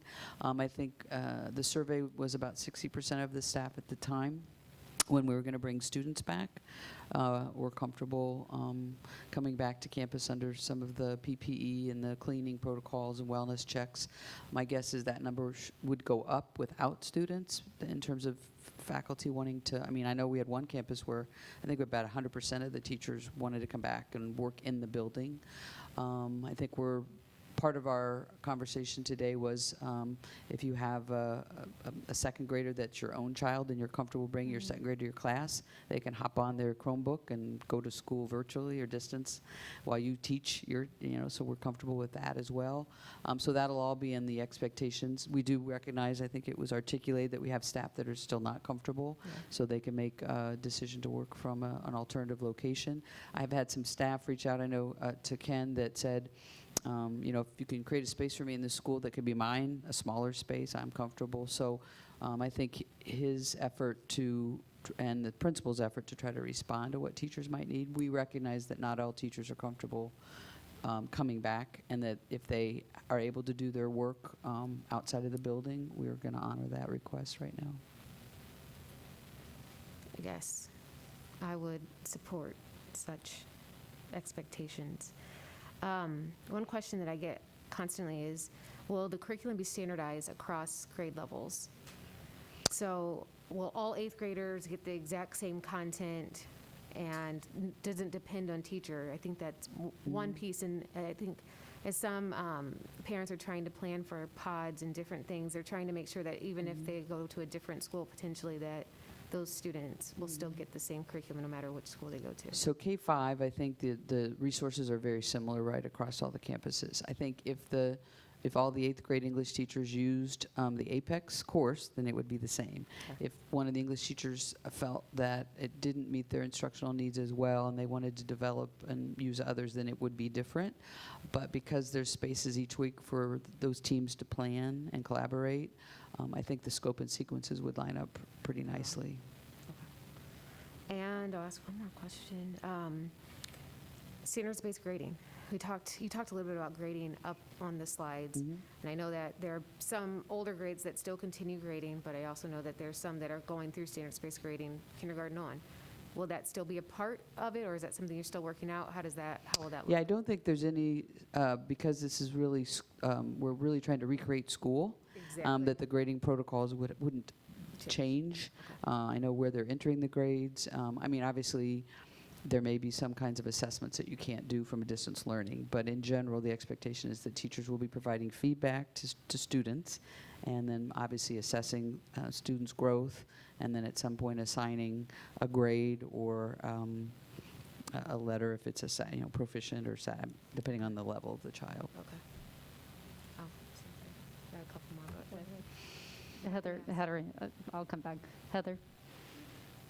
Susan, is it your plan to share this presentation with us publicly?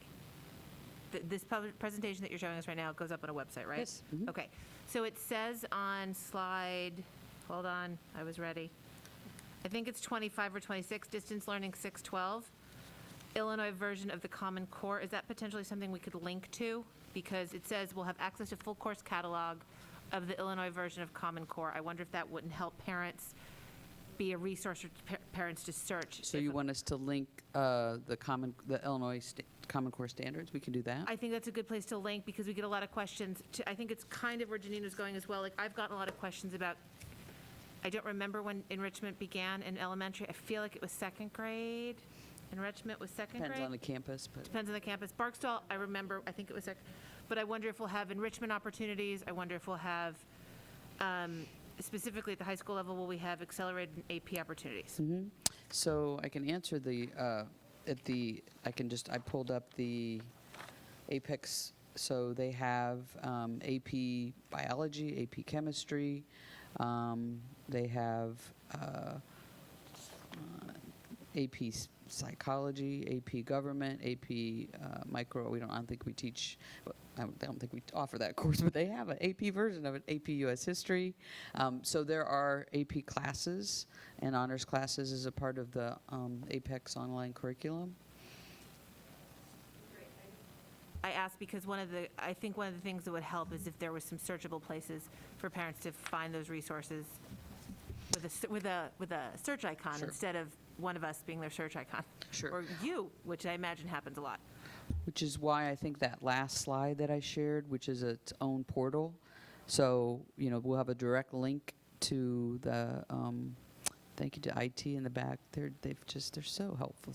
So that will stand out. So if you get to the Unit 4 website, there'll be a forward together, and you'll click it, and then you'll go to a separate, which we'll update, and we'll continue to provide information for families. Thank you Thanks, for Heather. telling me. Elizabeth? So I have some kind of clarification questions about APEX. So it links really well with what Dr. Baker and Ms. Vasquez just asked. So if Ms. Teacher at Central is a chemistry and an AP chemistry teacher, she teaches those classes. If Ms. Teacher chooses to use the APEX curriculum, what does that mean for Ms. Teacher? Does Ms. Teacher teach synchronously if she wants to? Does Ms. Teacher only use the teaching from APEX? So like students are watching videos of another teacher teaching, or is it a blend? It's the teacher is teaching. So Okay. if it's APEX and that's the platform that I'm teaching from, then that's the online course and the syllabus and the lessons are there. There's assessments there. And I could just work from that as it's standalone. Oh. If I after going through the overview and I find that it may not be the platform that I choose to work from, then I'll be loading. I don't remember what the content we were just talking about, but Chemistry and Chemistry. AP chemistry, yeah, both. wish you'd pick something other than that, but that's okay. I'll be loading the periodic table on a different space. Sorry. I was a first grade teacher, so it's all good. It's all good. I'm here to help. So I would be just using different resources. Okay. And I would be gathering those and putting those in Google Classroom. So the real difference there from And my guess is that there may be people that want to do sort of a hybrid of that, right? Sure, okay. Using some of this, maybe the scope and sequence and some of the lessons, but then I'm going to augment and add some others. do my own stuff. Okay. So like from a teacher, I'm sorry, not a teacher perspective, from a student and a parent perspective who may be worried about, okay, well, what is chemistry or what is AP chemistry going to look like this year? My teacher might do APEX, my teacher's still going to teach, so they're just going to follow what's online for Right. APEX, or my teacher might upload all her own stuff and not use APEX at all, or it could be a blend, but at any rate, my teacher is going to be teaching my chemistry class. Correct. So you're going to go into your Waffle, open up your Chromebook, click on Google Classroom. You're going to link to your first hour Zoom, AP Physics, and then there you are ready to learn in whatever resources the teacher has chosen. This is exciting. Cool. Remember, this has been since when? No, I'm just kidding. And to your point, Elizabeth, I've had 2 learners use APEX with incredible success. So I've been kind of dismayed with people pushing it down because it has been a wonderful tool that's been in the district for a long time. So I'm hoping that people give it a chance and see the gifts that it has. I got him. I'm sorry, I didn't mean to interrupt. Go ahead, Elizabeth. No, it's all good. I know. I think a lot of my questions have. Oh, one question that's not been asked yet is, so there is a way for students to communicate with their teachers, whether that's during class or whether that's going to be, outside of class time using this Google Classroom.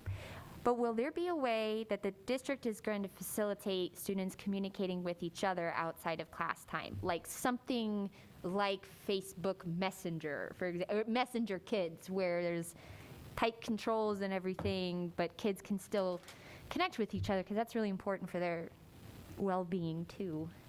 I've heard some early ideas from some principals and teachers that have been working on the SEL piece, so I'll wrap back around to that group and see what thinking they have shared. Cool. Thanks. Chris? So jumping on the APEX conversation.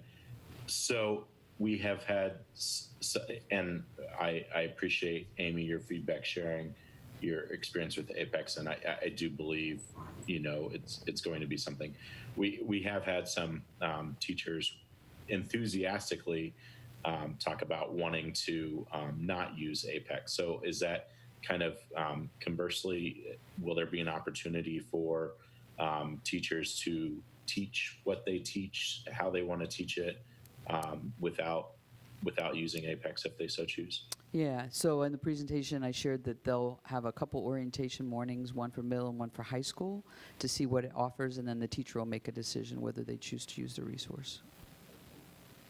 Okay, so it's almost this is what we have, but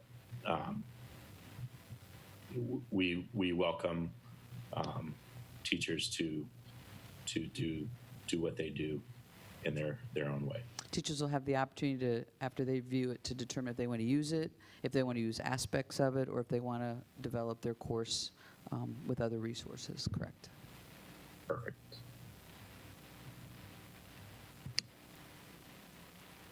Any other questions? Dr. Baker? A couple, and then I'll read something. I wonder if the code of conduct, is there a shortened version we can get in this time period of COVID-19? Because I realize all of it is still applicable, but I wonder if there's something else that, a one-pager that could also assist with just people understanding what that does mean in some ways. So I think when I was referring to that checklist, I know Mr. Thomas, Okay. he's back there, right? We had talked about like what we would specifically be communicating Okay. regarding the code of conduct. So I know there are discussions in the works of how, like we're not going to read the entire code of conduct to students, right? It's going, Exactly. but what kinds of things do we want to highlight? And so we're trying to make sure that we have a common message for students. Correct, Mr. Thomas? There we go. Because at some point, we used to have them sign off that they received the code of conduct, but we wouldn't have that anymore. So do we have to record that part of it in some way? I honestly don't know the answer to that, Orlando. Do you? I can say it in the mic if you can shout it. And We will still send the code of conduct out electronically. We can certainly highlight the things that I think would be relevant, which would be electronic, use of electronics, and things of that nature, but I don't think we can send it all in the complete pages. We can certainly do a one page, but we will ask students to sign off so that we can see the code. For the board members who weren't able to hear, Mr. Thomas, we'll work with Mr. Thomas to come up with an abbreviated version that allows the important pieces of the code of conduct to be highlighted for our families. thank you, And Linda. while you're up here, I also wonder, just a comment, I know that you had been working with the pilot on competency-based education, and I think this is quite possibly an appropriate time to release such things out there. So I would love if potentially that is a solution in the future, but just a note. Yes, as Dr. Zola stated, we are in the early stages of planning, but that is still on our radar as a great, viable resource. Perfect. Dr. Baker, could you say that again? I didn't hear you. There was a pilot that started, I don't know, maybe last year. 2 years ago, that was looking through a competency-based education curriculum for some of our students in the district. And so it was pretty much online that I knew of. I don't know, I don't remember the software or what was used, but could absolutely be an additional piece for some of our students. I know that I was looking at, instead of maybe even Apex, there were other pieces to use, so. Okay, thanks. I will, Dr. Taylor's on too, if you have questions. Dr. Taylor, do you have something to add? Sure. It actually wasn't quite an online curriculum, but we had a proposal in. It is all ready for different places, different programs in our district to utilize. And right now it was put on hold a little bit because it really was students going out into the workforce and getting credit in work and real life settings. And so that doesn't quite jive right now with what we're doing, but it's still there. We had looked at it for EB students, we had looked at it at Novak, we looked at it at specialized populations at both high schools, and we have a formal proposal that was actually accepted by the state. This kind of backed us up, and I think as soon as we go through, get through a little bit here we will start reworking that. But obviously putting students out in work settings right now is not an easy thing to do.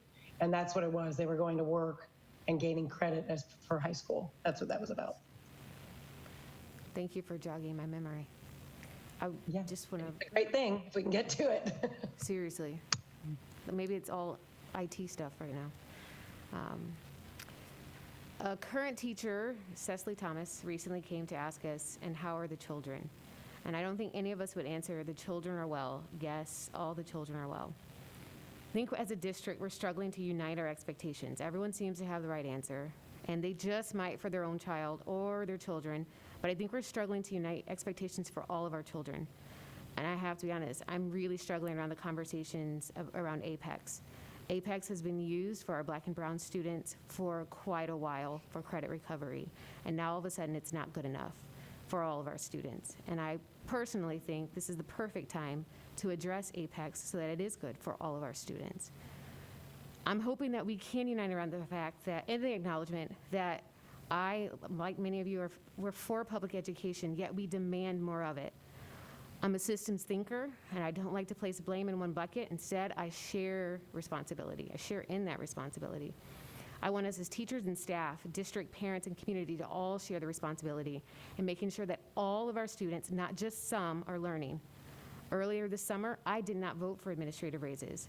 And thinking about our anti-racism resolution and our Black students, I could not, in good conscience, vote to support such raises. Instead, I chose to hold our administrators accountable. And when it's their turn, I will also hold teachers accountable. I was listening to a podcast today and heard the phrase, I am uniquely prepared to lead. And I thought about our staff, our parents, our community, and especially our students. I think we as a district, we are uniquely prepared to lead. Dr. Pedro Noguera asked in a recent webinar, what would our teachers and staff have done if we were actually in schools and George Floyd happened while we were still in session? At first I thought, with our district, I don't think that's a good thing.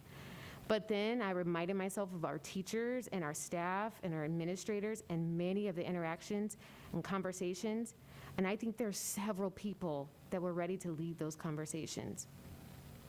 I want to empower parent advocacy, but I also want to balance that information with the advocacy of our teachers and mainly our principals. And listening again to Dr. Pedro Noguera's webinar, he asked the following question, what do we need for real collaboration and honesty? I need for everyone, and if you feel guilty, I am talking to you, to stop complaining on Facebook and other social media outlets. Thanks. Instead, come forward with solutions because we need you. While this plan is district-led, it does not mean that it's district alone. We need teachers, we need your support, your expertise, and for real collaboration and honesty, I need you to follow the chain of command. Talk to your colleagues, your principal, their supervisor before coming to the board. We are not the mediators. I ask again, like I asked before, does the current framework or the model serve both children and adults? Or is it what's best for adults? I think I speak for the board, you can correct me if I'm wrong, but that this board asks, demands, and requires that it be what's best for students. And to remember that when making decisions. And even further, that a one-size-fits-all approach doesn't work anymore. That's it. Thank you, Dr. Baker.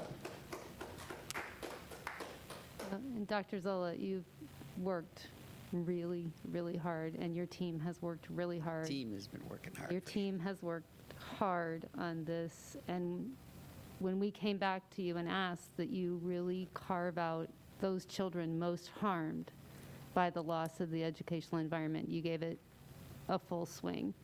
And we know that COVID is in charge. We know that.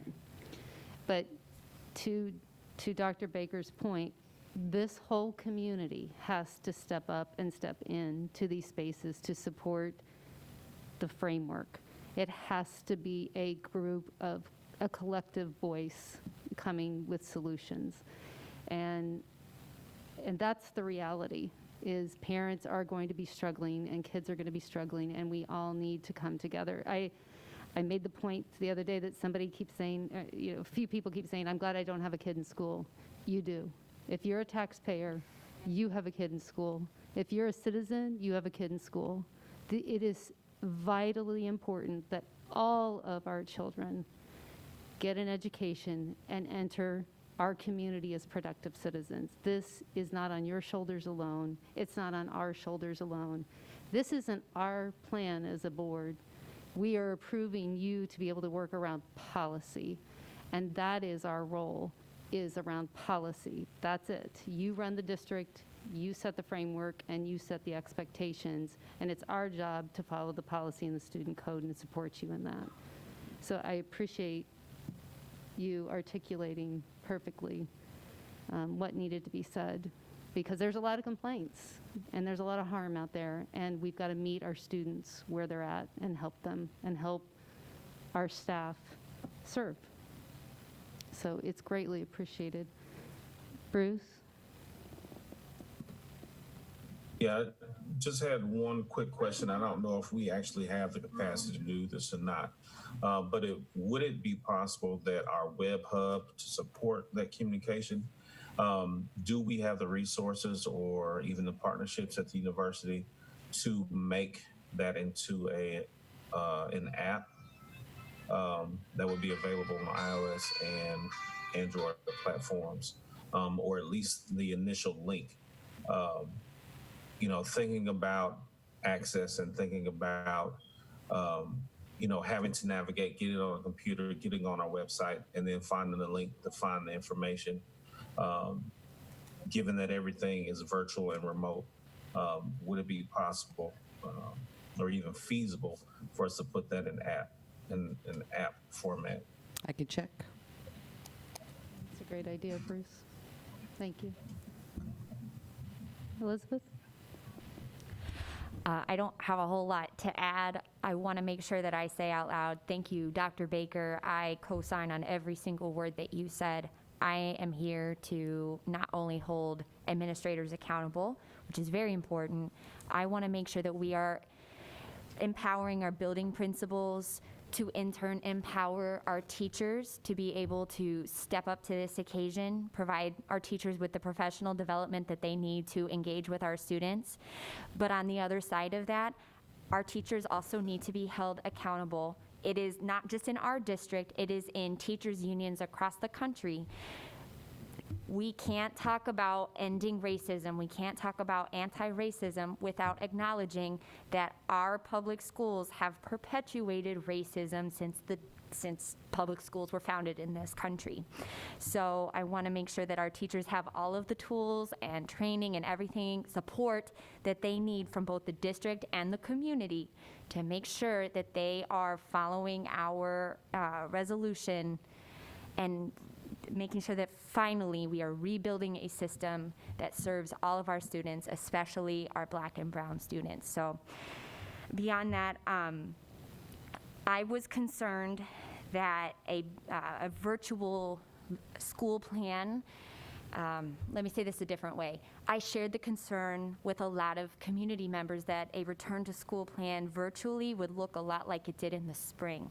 It's very clear that this plan is nothing like what it was necessarily in the spring. It's very clear that the plan is to serve our students. And I love how in this discussion, every time we've talked about or touched on discipline or an issue that could be disciplined, like attendance, we're not talking about discipline. We're talking about, hey, if a student's not showing up, we're not talking about how do we discipline them. We're talking about, okay, then who are the different supports that we can lean on to reach out to that family and ask how we can support them.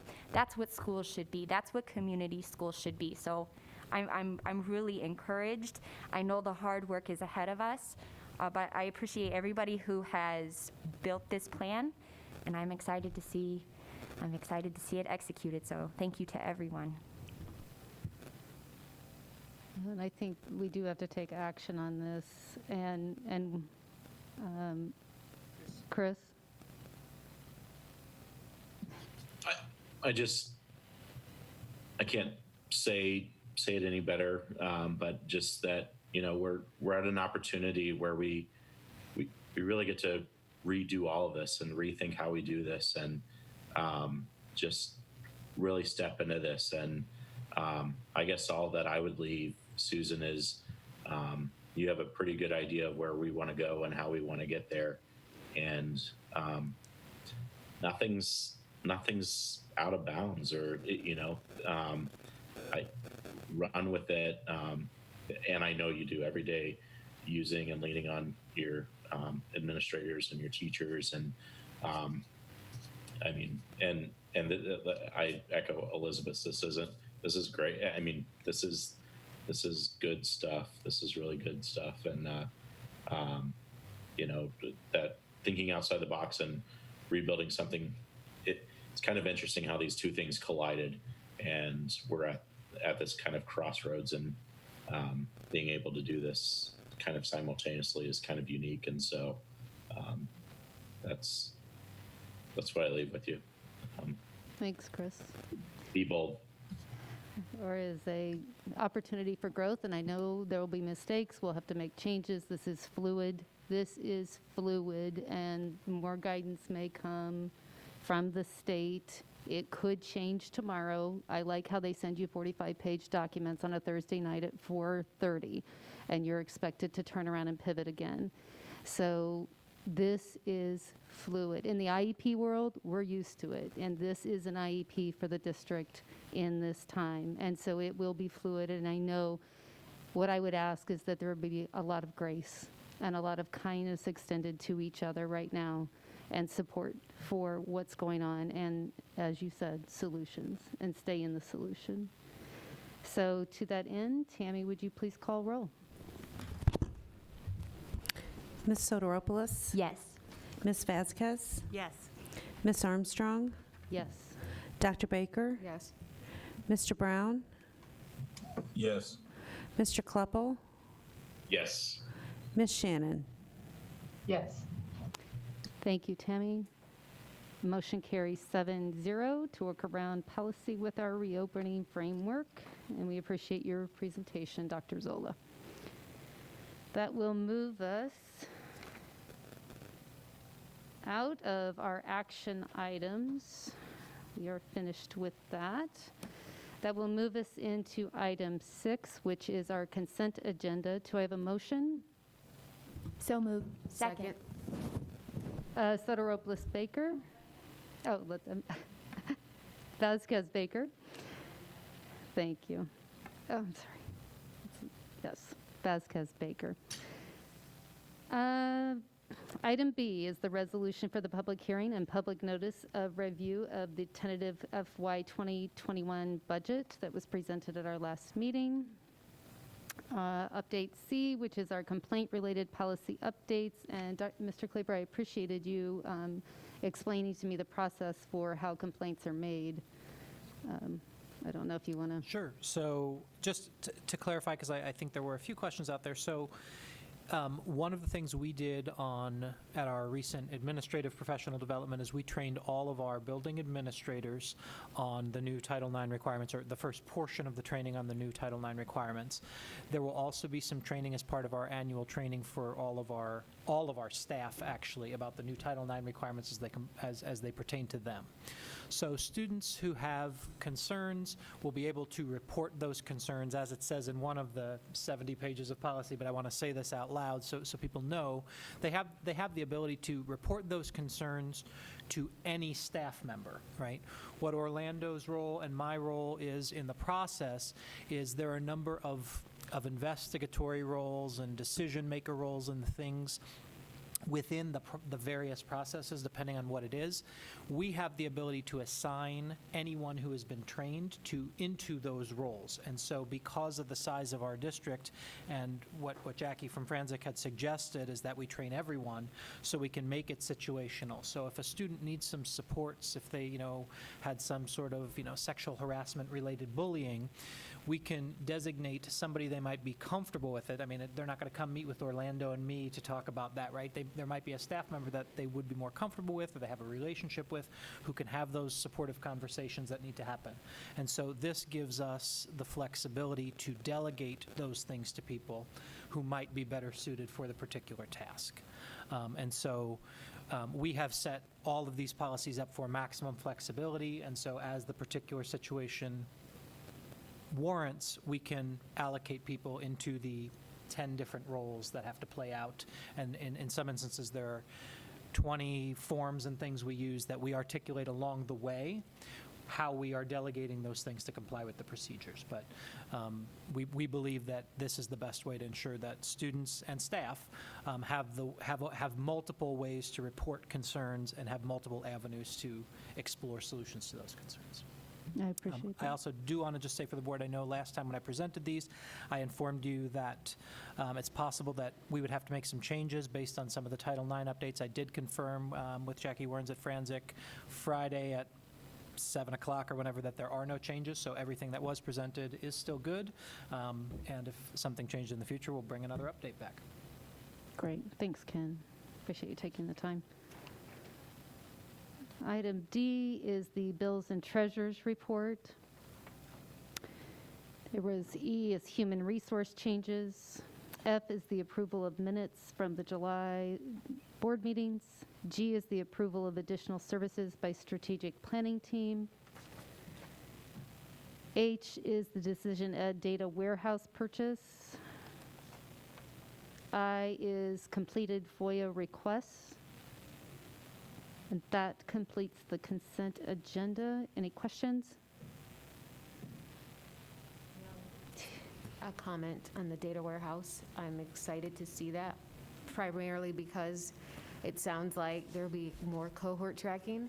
It sounds like the data disaggregation that I continue to ask for we will actually be able to do, and the reports can be seen by many people, but I do understand that there will be training that will be needed.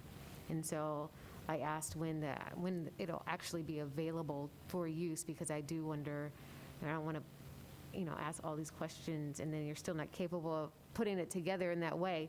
But I think that for committees like EEE and others, this will be a very important space for that to be used. So I'll get an update for your Friday update on where we're at. Awesome. Great. Okay, if there's no other questions or comments, Tammy, would you please call roll? Ms. Vasquez? Yes. Dr. Baker? yes. Ms. Armstrong? Yes. Mr. Brown?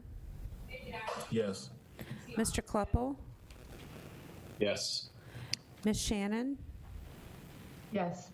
Ms. Soteropoulos? Yes. Thank you, Tammy. Motion carries 7-0. And that moves us into agenda item 7, which is our reports. This is not action items. This is just reports. New business, A, School Resource Officer, SRO Program Executive Summary. And I will turn this over to you, Mr. Orlando Thomas. Oh, is that what it is?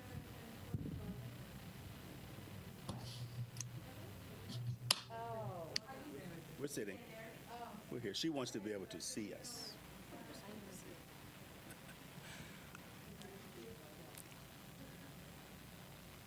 All right. Well, good evening, Board of Education. It is nice to see people in person. It has been a while. I am joined tonight by Dave Schaefer, who is the Deputy Chief at the Champaign Police Department. Dave and I work closely together. He provides direct oversight of the School Resource Officer program. So I invited him this evening to engage in this dialogue. If there are questions that come about that I cannot answer, I am certain Dave will be able to answer. We have engaged in some early conversations around school resource officers in our schools. So the overview tonight will be really brief. I do want to have an opportunity for you guys to ask questions and for us to engage in dialogue. As you stated, this is not an action item, so there's no vote tonight. This is just an opportunity for us to start some dialogue. And in the overview, I will address a few of the questions that have been posed to me either via email or from board members. And so one was the rationale for the SRO program. Why did we start? How did it arrive? Who was on the committee? I was actually at Jefferson Middle School 2005-2006 with my mentor, Dr. Susan Zola. Arthur Culver was the superintendent at the time, and our school district led the county in calls for service, 769 calls for service within our middle and high schools. And so the thought behind bringing in school resource officers or engaging in conversations around that was three things. Number one, could having an officer on site help to de-escalate some of those situations that might rise to the level where a student might have to be removed, or we need to call Champaign Police Department for assistance. Number two, to provide on-site safety. During those years, we had some very serious incidents.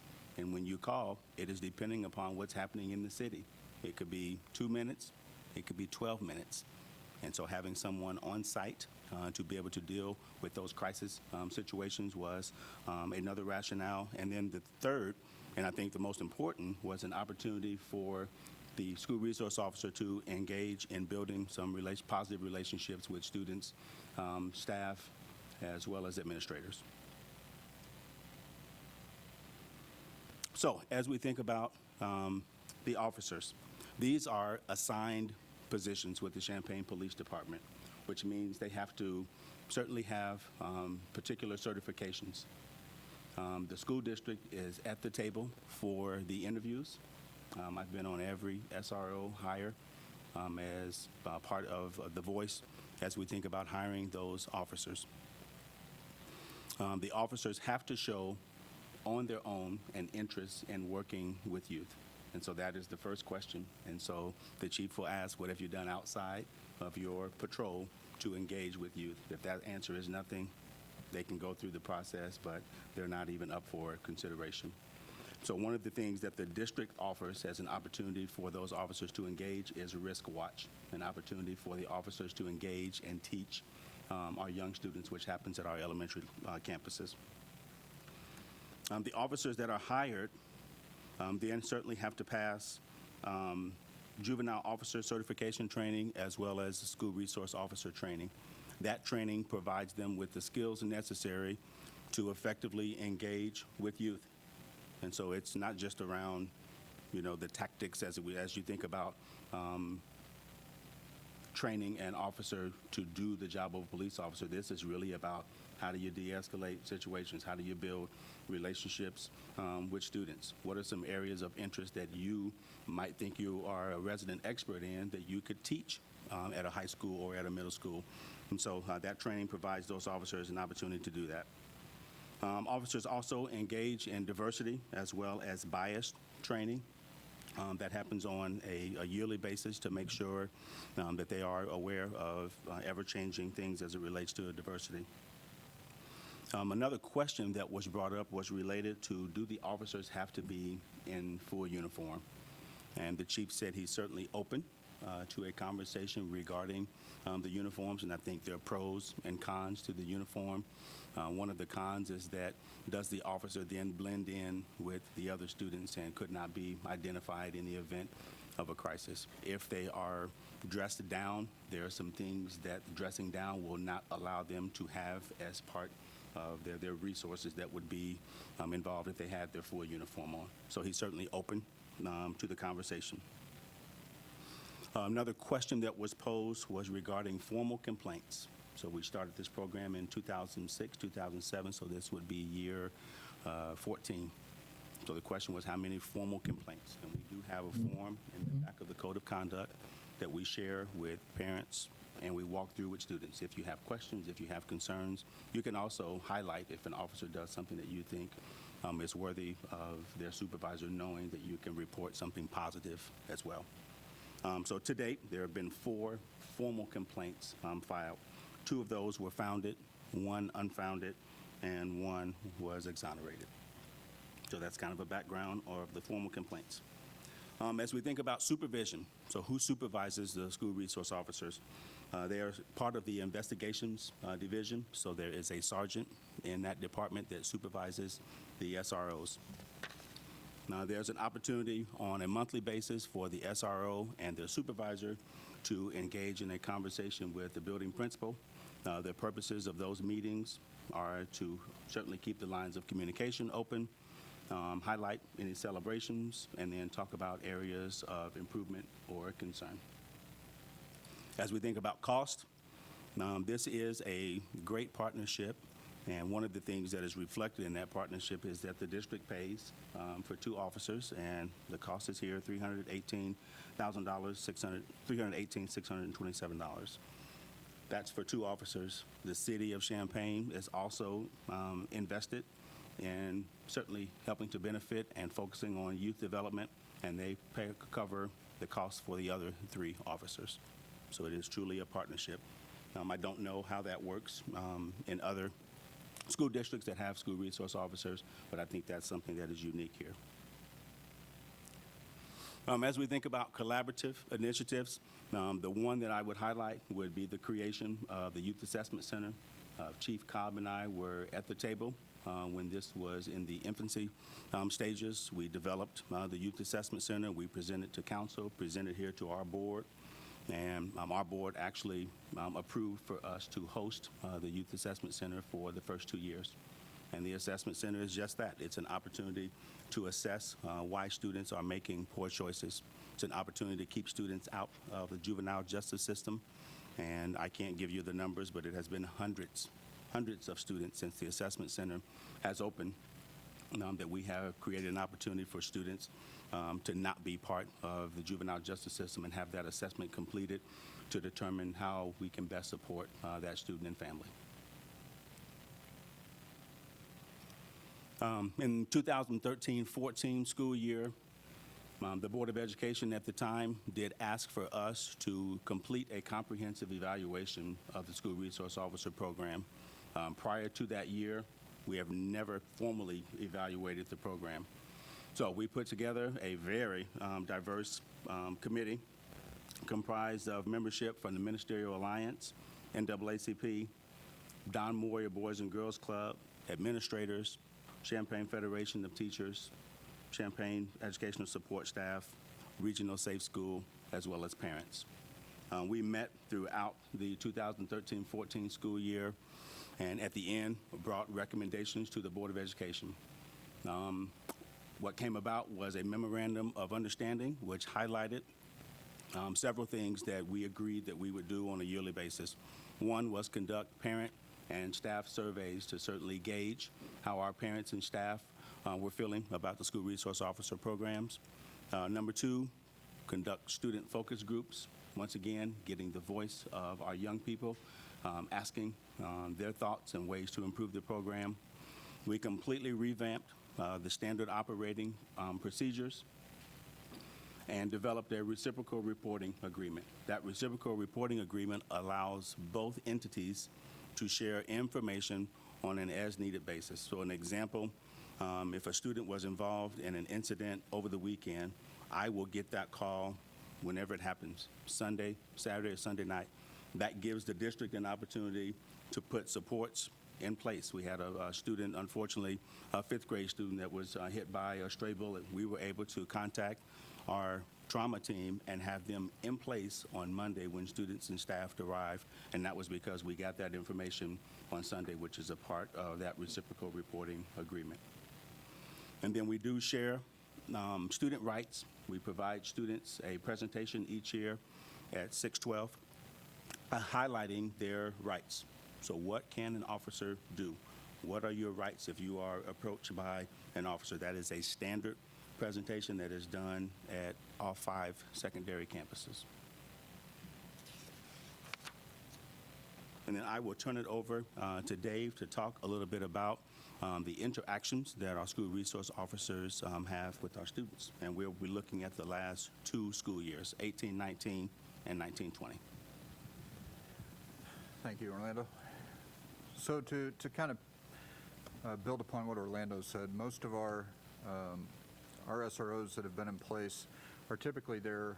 We've seen a turnover due to some retirement here of late, but most of the SROs are there in the schools, and they have some longevity there. So they've have the opportunity to build relationships with kids, with staff, and to form collaborative, relationships with both.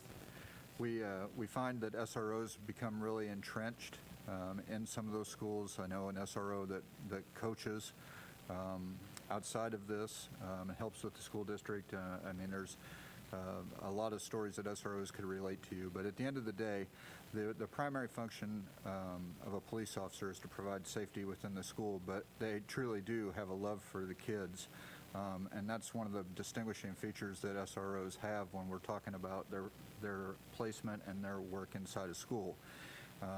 By nature, I don't hear a lot of the good things that they do and then some of the things that they do because they don't do that particular job for the recognition.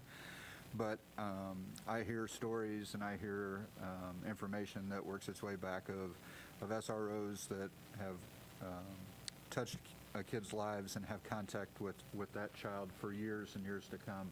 And so there is some beneficial relationships that are formed as a result of that.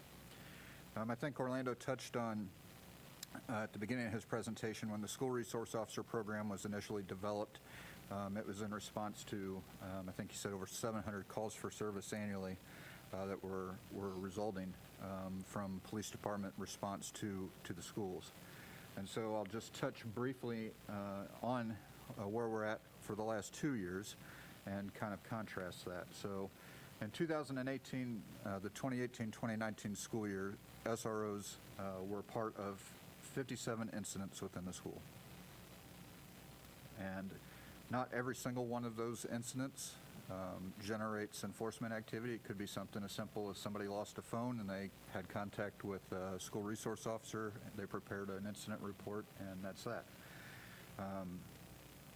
In cases that do require investigation into some form of an offense or something has occurred, first and foremost is to try and introduce that child to the Youth Assessment Center.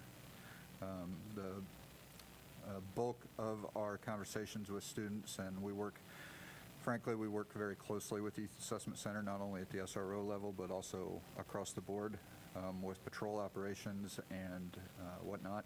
And so we do recognize that we would like to do everything possible, even though we are a law enforcement entity. If there was a way that we can provide some services or arrange some services for kids so that they don't enter the criminal justice system, then that is a good thing. And so in 2018, out of those 57 incidents, there were several that did require some form of action on behalf of the police. And so out of those 57 incidents, it involved in some way, shape, or form 78 individuals. And out of those 78, 28 of those were referred and some or transported to the Youth Assessment Center. And in a combination of either they were old enough and the offense was severe enough that warranted a custodial arrest, 19 individuals throughout the year were either transported to the Champaign County Correctional Center or the Juvenile Detention Center. And so the vast majority of those incidents that we respond to don't require those type of enforcement efforts, but occasionally there are instances that do. And when the situation is certainly able to do so, we try and refer or transport the individual to the ACC and work directly with the family and try and assist them in that. For the 2019 school year, obviously it wasn't a complete year, but again, across all 5 schools, 46 incidents that involved school resource officers that impacted 58 individuals. And again, out of those 58, 10 were referred or transported to the Youth Assessment Center, and 18 either were transported to the Champaign County Correctional Center or the Juvenile Detention Center. And so not our first and foremost choice, obviously, but we do recognize that there is a concern around that. We share that. And so, I sit with Orlando here tonight to discuss that with you if need be. So thank you.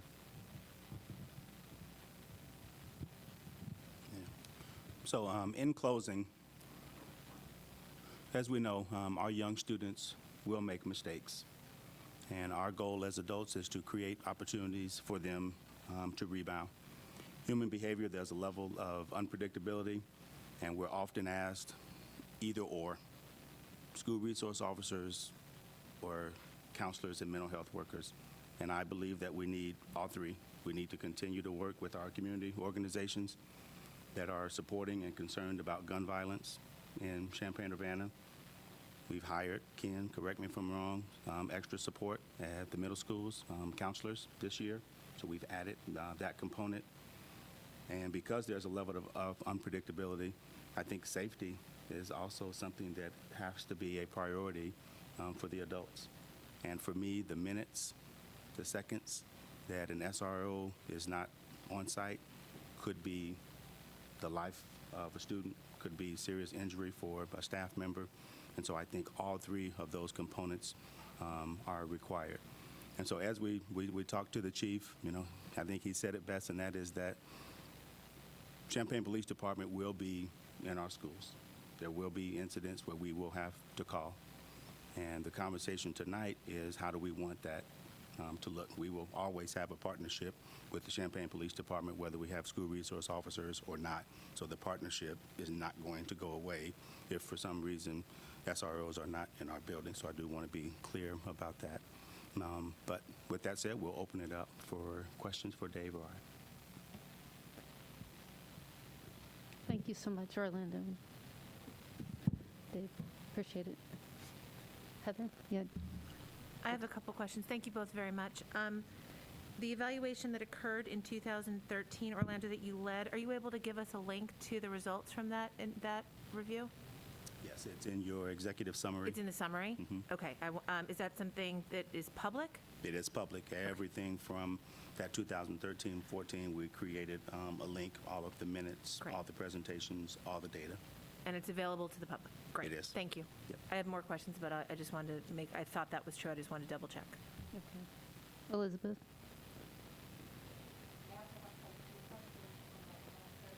Is your mic on? Sorry. Sorry. Thank I have you. quite a few questions. I'm going to start with this one, and I'd like to ask both Dave and Orlando separately. I will be the first to say that our Champaign Police Department is not flawless. There have been issues. But as a whole, it seems like most of our officers tend to do what is right. It's the incidents where things go terribly wrong that disproportionately harm some students more than others that concerns myself and a lot of other people. So the question I want to ask both of you is separating individual, there are certain unfavorable situations, there are certain individuals that perhaps shouldn't be part of our police department, and I don't have anybody in mind. I'm just saying individuals compared to a systemic issue. How do you each think about how students and parents and maybe some staff as well are uncomfortable with police being in our schools? Again, as part of a systemic issue.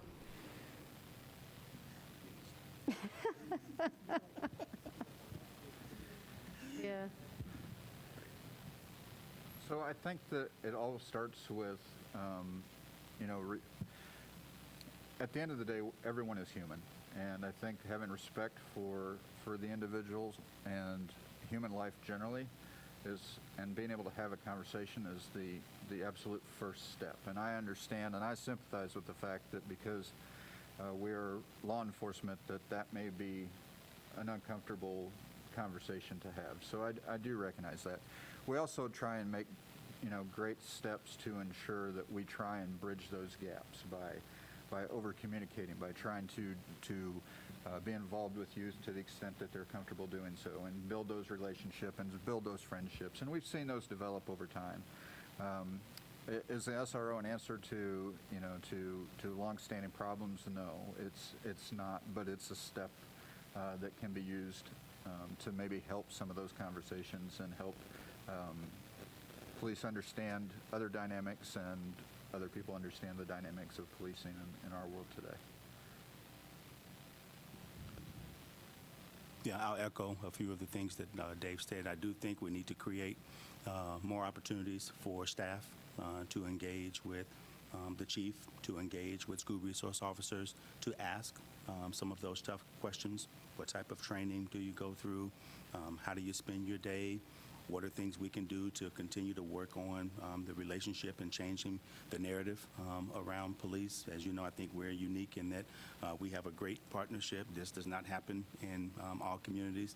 So I think just creating opportunities for dialogue to create an understanding of the role what are the parameters. One of the things I will share that I failed to mention is that as part of the MOU, we did establish that the principal is has the ultimate say regarding the involvement of a school resource officer. So say there's physical altercation. In the police world, that could be viewed as an aggravated assault, depending on the severity of the fight. The SRO will ask the building principal, do you want or do you need my involvement in this situation? Most of that is handled at the building level. So when those SROs are involved, there is a conversation between the principal and the SRO, so they don't jump in at every opportunity.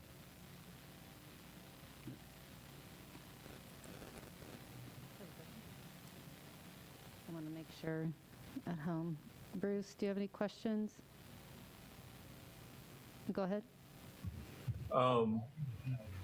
So I guess maybe two questions. But my initial question is, does a visit to the Youth Assessment Center equal an automatic arrest or escalation of police involvement? If we refer or transport somebody to the Youth Assessment Center, dependent upon the programs, I mean, they have the opportunity to do a station adjustment. I mean, there is the possibility that if the child is involved with them and complies with the things set forth in the Youth Assessment Center, there will be no further police involvement. And then secondly, this is actually a reference to the document that we were sent. I see each of the, I guess, the secondary principals, they had talked about their experience with the SROs, and probably the most glowing is Ms. Schoonover's, because that is the SRO that you mentioned that is heavily involved with the students and goes above and beyond the SRO contract to build and kind of reinforce those relationships. And so I guess this is actually more of a comment than a question, but that, looking at how, as Orlando, you just stated that it is the building level that is the principal who decides the level of involvement that the SRO has in conflicts and in situations, I think is a little bit heartening. And I'll take it as a typo for Central's principal in stating that they build positive relationships, but the comments as follows that the SROs had with students does not seem positive at all. I'm assuming that there's a miscommunication there. But for me, as a board member, I think the most important thing is knowing that our SROs are not just rogue cops or just cops looking for, overtime, but that they are actively and heavily invested in our students and invested in our schools.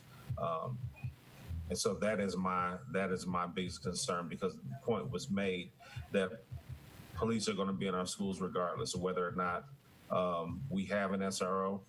That if a situation escalates to where there's police involvement, I would definitely want to have an officer that is connected to our building, connected to our kids, connected to our staff, handling a situation versus someone coming in cold who has absolutely no relationship and will potentially misjudge a situation, which then escalates to newsworthy involvement, and that's what I definitely want to avoid. So in our role, so again, that wasn't necessarily a question. That was more of a comment on our SRO relationships. Thank you, Bruce. Kathy? So I actually, I have a bunch. So I'll start with the easy one. I want to just confirm our SROs are not involved in discipline. Is that correct? No, they're not involved in any school discipline. Okay, I think that's really important to emphasize with our community.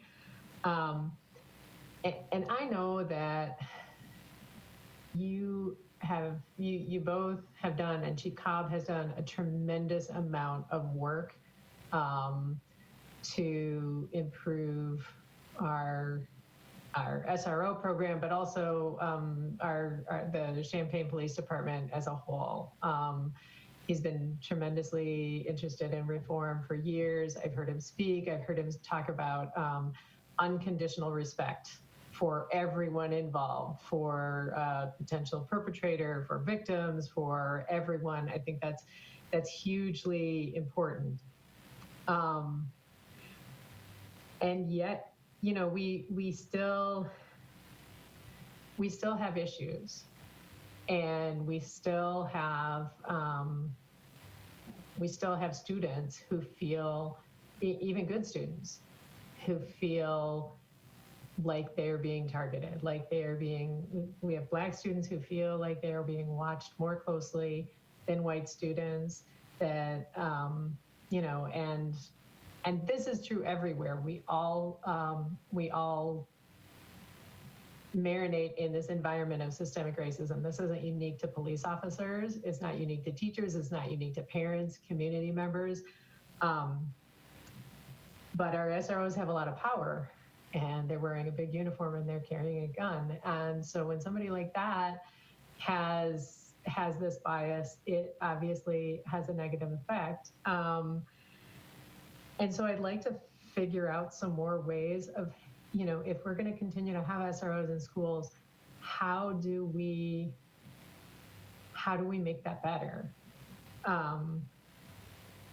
So first of all, we have not done a survey in 3 years.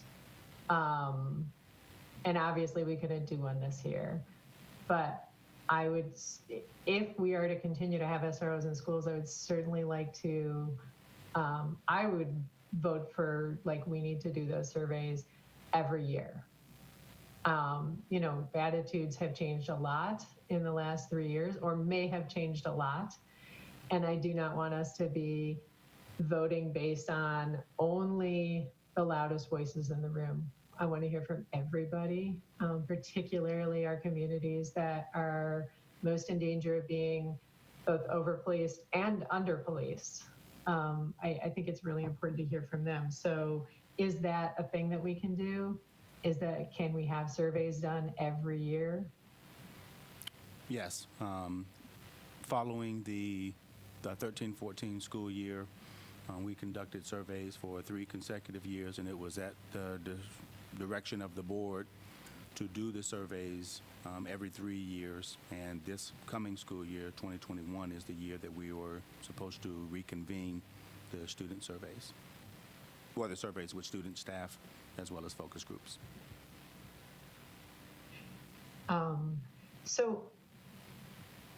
And I appreciate those surveys, and I remember I filled them out myself when I was registering my student. But I'd also like to know if there's ways that we can engage former students. So students who are no longer, you know, they've either graduated or not graduated, but they've moved on. And so maybe they would feel a little bit freer to express their opinions about things. I think that that's an important voice to capture in this conversation. Can you think of any mechanism where we might do that? I'm certain there are ways to locate former students. I would want, I guess, some more direction from the board, because it would be depending on who you talk to regarding their narrative and their perception of school resource officers. I would want to be cautious and get some direction from the board regarding how large of a group and a diverse type of students, as opposed to pulling 5 and then having them kind of represent former student voice. Right. I'd also like, and I know this would be very difficult to do, but I would I would like to find a way for the board or the community at large to hear from the students who have actually interacted with the SROs, maybe who've been arrested or who have been taken to the Youth Assessment Center. And I know that would have to be done with, we'd have to respect student confidentiality, but I would be interested to hear from those students about how they felt about the incident, how they felt they were treated, and whether they now understand that what they did was wrong or dangerous, and how we might better de-escalate or better bring them to a safe situation. Would that be a possibility? Yes, we can make that happen. And then this is again more of a comment.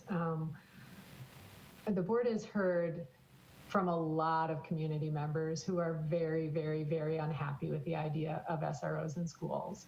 And many of the community members we hear from are not necessarily parents, and maybe don't necessarily have direct interaction with the SROs that we have. But there's still voices in our community, and I would like for us to find a way to bring the police department and the SROs in particular together with those community members and say we all care about the safety of our schools. So how do we get everyone on the same page and figure out how to make this work? I realize that's a very tall order, but we all have to live together and we all have to make these decisions as a community together. And I would love to see a real discussion with everyone in the room trying to figure out how to make this better. It's actually not a tall order. In our resolution where we declared racism as a public health crisis, in section 10, we stated the board requests that a discussion that centers the voices of a representative group of students, I think to what you were saying earlier, Kathy, which also includes the chief of police and other district stakeholders, accompany any SRO contract presented to the board to make informed decisions on the role of armed police officers in our schools. Accompanied with the previous section 9, where we say, the board directs the DEA committee and safety committees, primarily the district crisis response and trauma teams, to work directly with administrators, teachers, students, and families to provide a recommendation to the board for a revised discipline and safety system that protects the physical, mental, and social health of students and staff through a culturally responsive, restorative justice model that prioritizes the goal of involving the Champaign Police Department only in emergent violent crises. I think we are clear. Not We need to be- alumni. We need to be clearer. We absolutely can. Were you finished, Kathy? Yeah, I think that was it. Okay, thanks. Elizabeth? So I'm sorry, I can't let this go. We cannot be thinking we still have good students. We still have students, even good students. All of our students are good students. We cannot think about them as being bad and good. All of our students deserve the right to make mistakes. They're students. So we cannot think about students who make mistakes as bad students. They're students who need support. So something I would really like to know is if we look at Uni, St. Thomas More, and Judah, I could be mistaken here, but I don't think they have SROs. So can you explain to us why that is? I can't speak for those districts. Those would be questions for their administrators. But the police aren't involved there, right? I'm not sure. You would have to ask their administrators. We've not done research on other local schools regarding if they have school resource officers or not. Thank you. I had a question for you. And I appreciate you bringing the history of this, because to know how we got here is important. And it was before us. And now I think we've all recognized that there is a nationwide cry for change, especially within police departments and policing. question, could you add, and this is the beginning of a conversation, but you mentioned bias and diversity training. Could you also add anti-racism training for SROs into that part of their development? Question for Dave. I don't see why not. I'm sure that it is mentioned in some curriculums, within the training of the school resource officer anyway. Obviously the pandemic has strained the in-person training for not just police, but for everybody. But I don't think that that's a conversation that any of us would be unwilling to have. Okay. And then, I do think that part of this dialogue has to be honest. I think the district has to be honest about what happens in our buildings and what the teachers are facing, what the students are facing. I was visiting Centennial last year. I was exiting the building and got in between a very large fight. And I watched the administrators and teachers run to this. There was no SRO present, but I left there and it took me 2 hours to kind of pull myself together because of what I saw.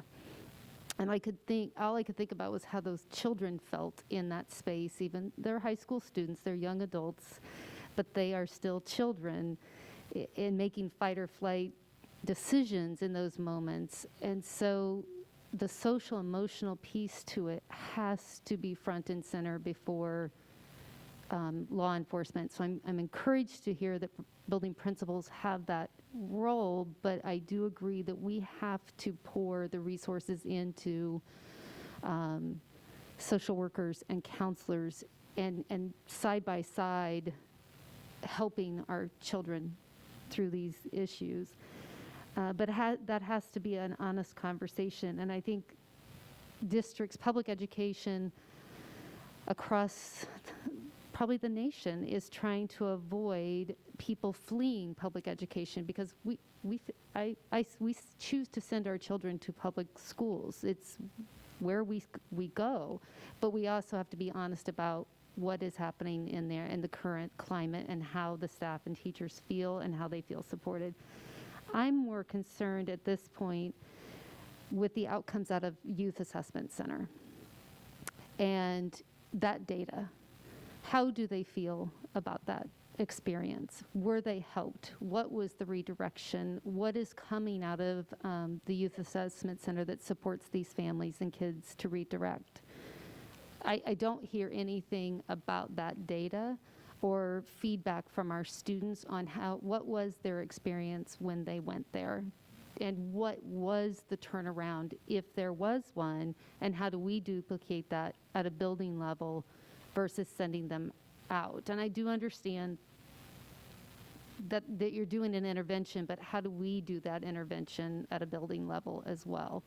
And maybe that is a collab between social worker, psychologist, SRO, more of a collaboration of intervention versus anything being moved out of the Youth Assessment Center. What is our control from there? Do we have any? And what's the data there? That is probably we don't have any feedback there. And I agree with Kathy. I would like to know our students' feelings about the recently graduated, or I don't know how you pull that together. If they've interacted, what happened? What do they think now?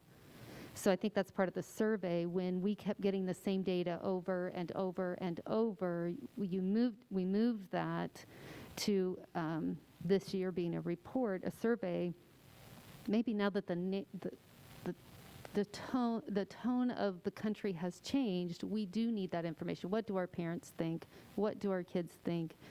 And what does the community think? So those surveys are critical right now to hear those voices first and foremost. But again, I know that we don't have a need for an SRO right now, especially if we're not back in person, but how are we going to capture those voices in order to move the conversation forward? Dr. Baker? Is the money you're here, thank you, Linda. Is the money currently in our budget for this year for SROs?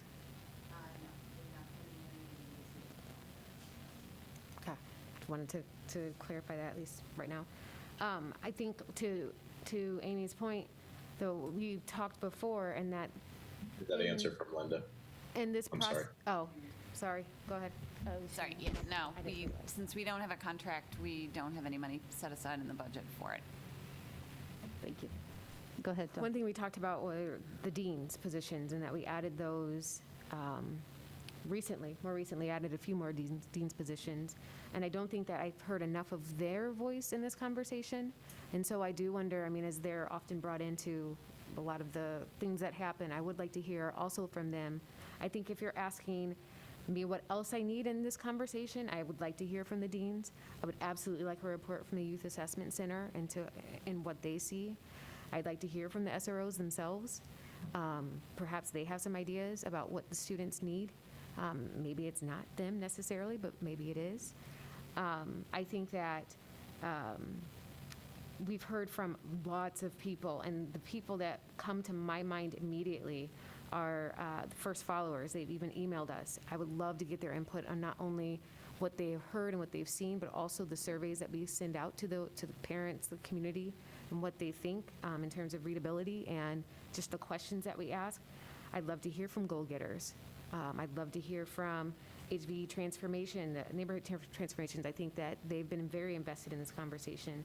I think our Black administrators, our minority teachers that we have relationships with and we're forming relationships with, our Black Teachers Alliance, and even Josh Payne that's with the, I'm going to get it wrong, CU. Yes. Yeah. I think that we have some really good resources, but I want to hear their voices in this conversation before I think I make any decision as to where I want to go. And I want to make sure that each of them feel like they've been at least heard before we make such a decision. And I think for me, when I read the overview, and in that very first paragraph, it says, these officers provide a variety of services. However, their ultimate objective is to prevent and reduce crime committed by youth and young adults, and to foster a positive relationship between the Champaign Police Department and the youth in the community. I think that there's problematic language there as well.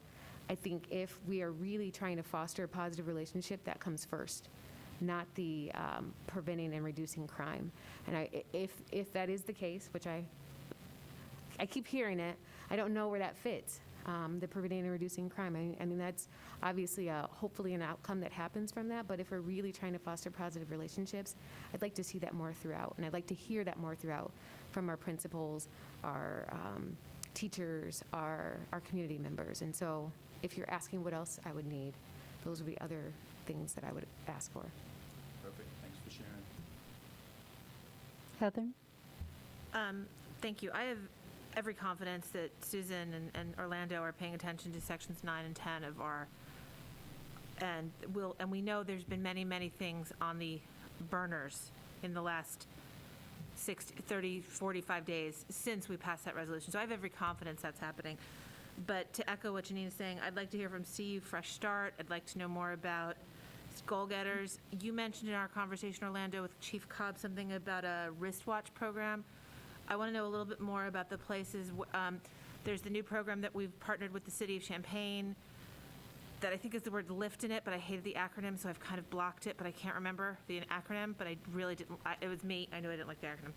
I'd like us to be thinking in those spaces as well, because as I said at the beginning, I have every confidence that we're going to hear an update soon on these two parts of the resolution. I have said to Orlando, I'm not opposed to an SRO in the building, and I've talked to students in the last 30 days who have told me they trust the SRO at Central High School, who have told me to my face they trust the SRO at Centennial. My son doesn't go to Centennial, so these are children I didn't know before this. That doesn't mean we can't do better. That doesn't mean we can't follow exactly what Elizabeth said, that we are looking at students who have made a mistake. These sometimes are 14-year-old people, 12-year-old people. If I was punitive every time my 15-year-old was a challenge, I would have been punitive at least 6 times today. I have every confidence we can do better with this. And I'm hoping I can hear more in this conversation. As I said, CU Fresh Start, goal-getters. You mentioned the wristwatch. I'm not making that up. That's what my note says. Okay. Thank you very much. But to clarify, Heather, that lift which the city, that hasn't happened. That program, that hasn't happened. And I think moving forward, we're going to probably have to reevaluate, given the budget constraints with the city, that we may have to take a look at that and carry that weight alone, depending on what happens. I just wanted to make sure that we didn't send out a message that had happened. It has Correct. not. Okay. But those are voices in the room who are Yes. participating in that lens, is Yes, what I was thinking. yes, of it. yes. Thank you for the clarification. Elizabeth, and then we'll go to you, Kathy. Your mic. I have three questions, and a few of them might have parts A and B. So my first question has a part A that's probably for Ken. About how much, could you give us a range of about how much we pay our social workers, our psychologists, people who deal in mental health in our district? So for somebody who's more of an entry level, just to give you an idea, you're looking $75,000 per person all in-ish. Okay. Okay, so then that means that with this $318,000, if we are really caring about helping our students, giving them support that they need, we're assuming that these mistakes that they are making are coming from a place of they need support, not punishment. $318,000 would pay for 4 mental health experts, right? As opposed to the 2 that $318,000 pays for. So is that correct that SROs are earning maybe not the whole $159,000, maybe they're earning less than that, and then part of that $159,000 each goes to pay for other expenses? What is their salary? Yeah, there's benefits and things wrapped up into that, but I would have to go back and look at the exact breakdown of something to be able to tell you with specifics. Okay, okay, thank you. My next question is SROs are out of the investigations unit. And I heard Orlando say that this partnership is based on a two-way system. So if a student is involved in an incident over the weekend, let's say, that involves the police department, then you're going to be notified, and then you can disseminate that information to the people who need it. The example you gave was a positive one. Okay, we had a student who was the unfortunate victim of gun violence, so we were able to provide support for, hopefully for that family, and then for the students who are friends with that child. But does it go the other way too? Like a student could have been arrested over the weekend or something, the district is notified, and now that student, maybe they don't have any issues at school, but now we look at that student differently. It does. Okay, I really appreciate your honesty on that. And then my third question is, and this goes back to an earlier question that I had, but you've addressed it. The main role of SROs is to reduce incidents of crime in our schools. What kinds of crime, though? Well, I think that depends, and I would just differ just slightly. I'm not certain. I mean, by nature of being a police officer, we form a public safety role, but I don't know if that's the primary function. I mean, I would look at that as kind of a split. You know, I mean, part of the role of an SRO is not only to provide a public safety or a safety function within the school, but it's also to build those relationships, and that's stressed from the selection process throughout. And, you know, to go back to your comment that SROs are, you know, out of the investigations division, that is typically where, you know, we have or we find, you know, detectives and furtherance of investigations. They run out of there because we can have SROs with a span of control with a detective sergeant that is much smaller than another circumstance. So there's 2 detective sergeants within that division, 5 SROs split between those 2 who have regular communication and oversight of that SRO while they're in the school. And so we would like to think that there's some check and balance there to assist with not only decision making, but also to ensure that the SRO is having a conversation with the kids as needed, communicating regularly with the staff, but also the supervision is as well. And so that's why they're there. And I hear that, but the contract that was signed in 2006 and that the school board has renewed every year, explicitly says that that's the role of SROs, is to address incidents of crime. And it says elsewhere in the contract that while, the SROs may be involved in education, they may be involved in other things, their primary role is dealing with crime. And so when I think about our students, when I think about white students, and when I think about black students and brown students and Asian students and all of our other students, I know that white kids commit the same number of crimes as our black and brown kids that we tend to just assume. They commit more crimes, but that's not true. However, the disparity shows that SROs are more involved with crimes or potential crimes that our black and brown students are committing. So that's why I ask, what kinds of crime is it? Are SROs also actively working on reducing incidents of sexual crime, sexual assault on our campuses and related to the school day? So to that point, I think for the most part, I think you would find that the vast majority of things that the SRO is involved with is reactive. They are there to be to provide a safety function, and they are responsive to when an administrator or somebody is requesting them. There's likely going to be some incidents where where they find themselves, right in the midst of something as it develops. But I think for the most part, they're reactive, and their response within the school is when it's requested. Typically, the example that you raised would require some additional investigation, and, the SRO may very well, generate the initial incident report, but the follow-up would likely be done by someone else. Thank you. You're welcome. Kathy? I'm so sorry, I forgot to ask this earlier. We've talked about how Unit 4 is at the table during this election process for SROs. Do we actually have a formal veto power if the chief, Chief Cobb or his successor in the future wanted a particular officer to be an SRO and Unit 4 did not think they would be a good fit? Do we have formal veto power over that selection? I think for the most part we try. I'm not aware of an incident yet where we've been, far apart with a selection. I think in most cases we are in agreement, but at the end of the day, I think the decision is Chief Cobb's. But I don't know of a situation where we have been on opposite sides of the spectrum with regard to a selection of an SRO.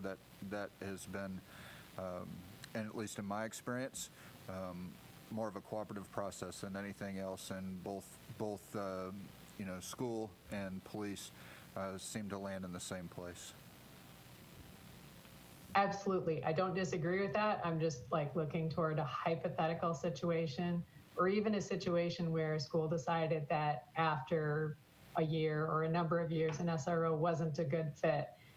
We, at this point, what I'm hearing you say is that we have no recourse if there were to be a disagreement. No, I don't know if I would say that. To your point, when you mentioned if, a year into this you find that there are issues or you find there's things, that's one of the benefits of having the dialogue and having the conversation. So if you, as the school district, is having a performance-related issue with an officer who's assigned as an SRO, we certainly want to know about that, and if there's, a remedy to that, we will certainly want to do that. Thank you. Dr. Baker? I think that's been some of the issue, is that it's felt more like it's dictated by the police department than really a joint conversation. And so when we ask about the training, and when we ask about even the uniform, or when we ask about some of the questions, it's always kind of been dictated to us. And so I appreciate that you're here and that you're willing to be here, because I think that this is a start of a real conversation. And hopefully, I don't know what the end result will be, but it sounds like it'll be much better for both sides. in the event that it does continue, and that hopefully the training that's involved would benefit your officers as well, just generally. So I appreciate at least you coming to start that conversation. And I know Chief Cobb is on vacation, a planned vacation, so we appreciate you coming and attending and answering our questions. Chris, you have a question? Not a question, just so much as a statement. Again, we're at an opportunity to really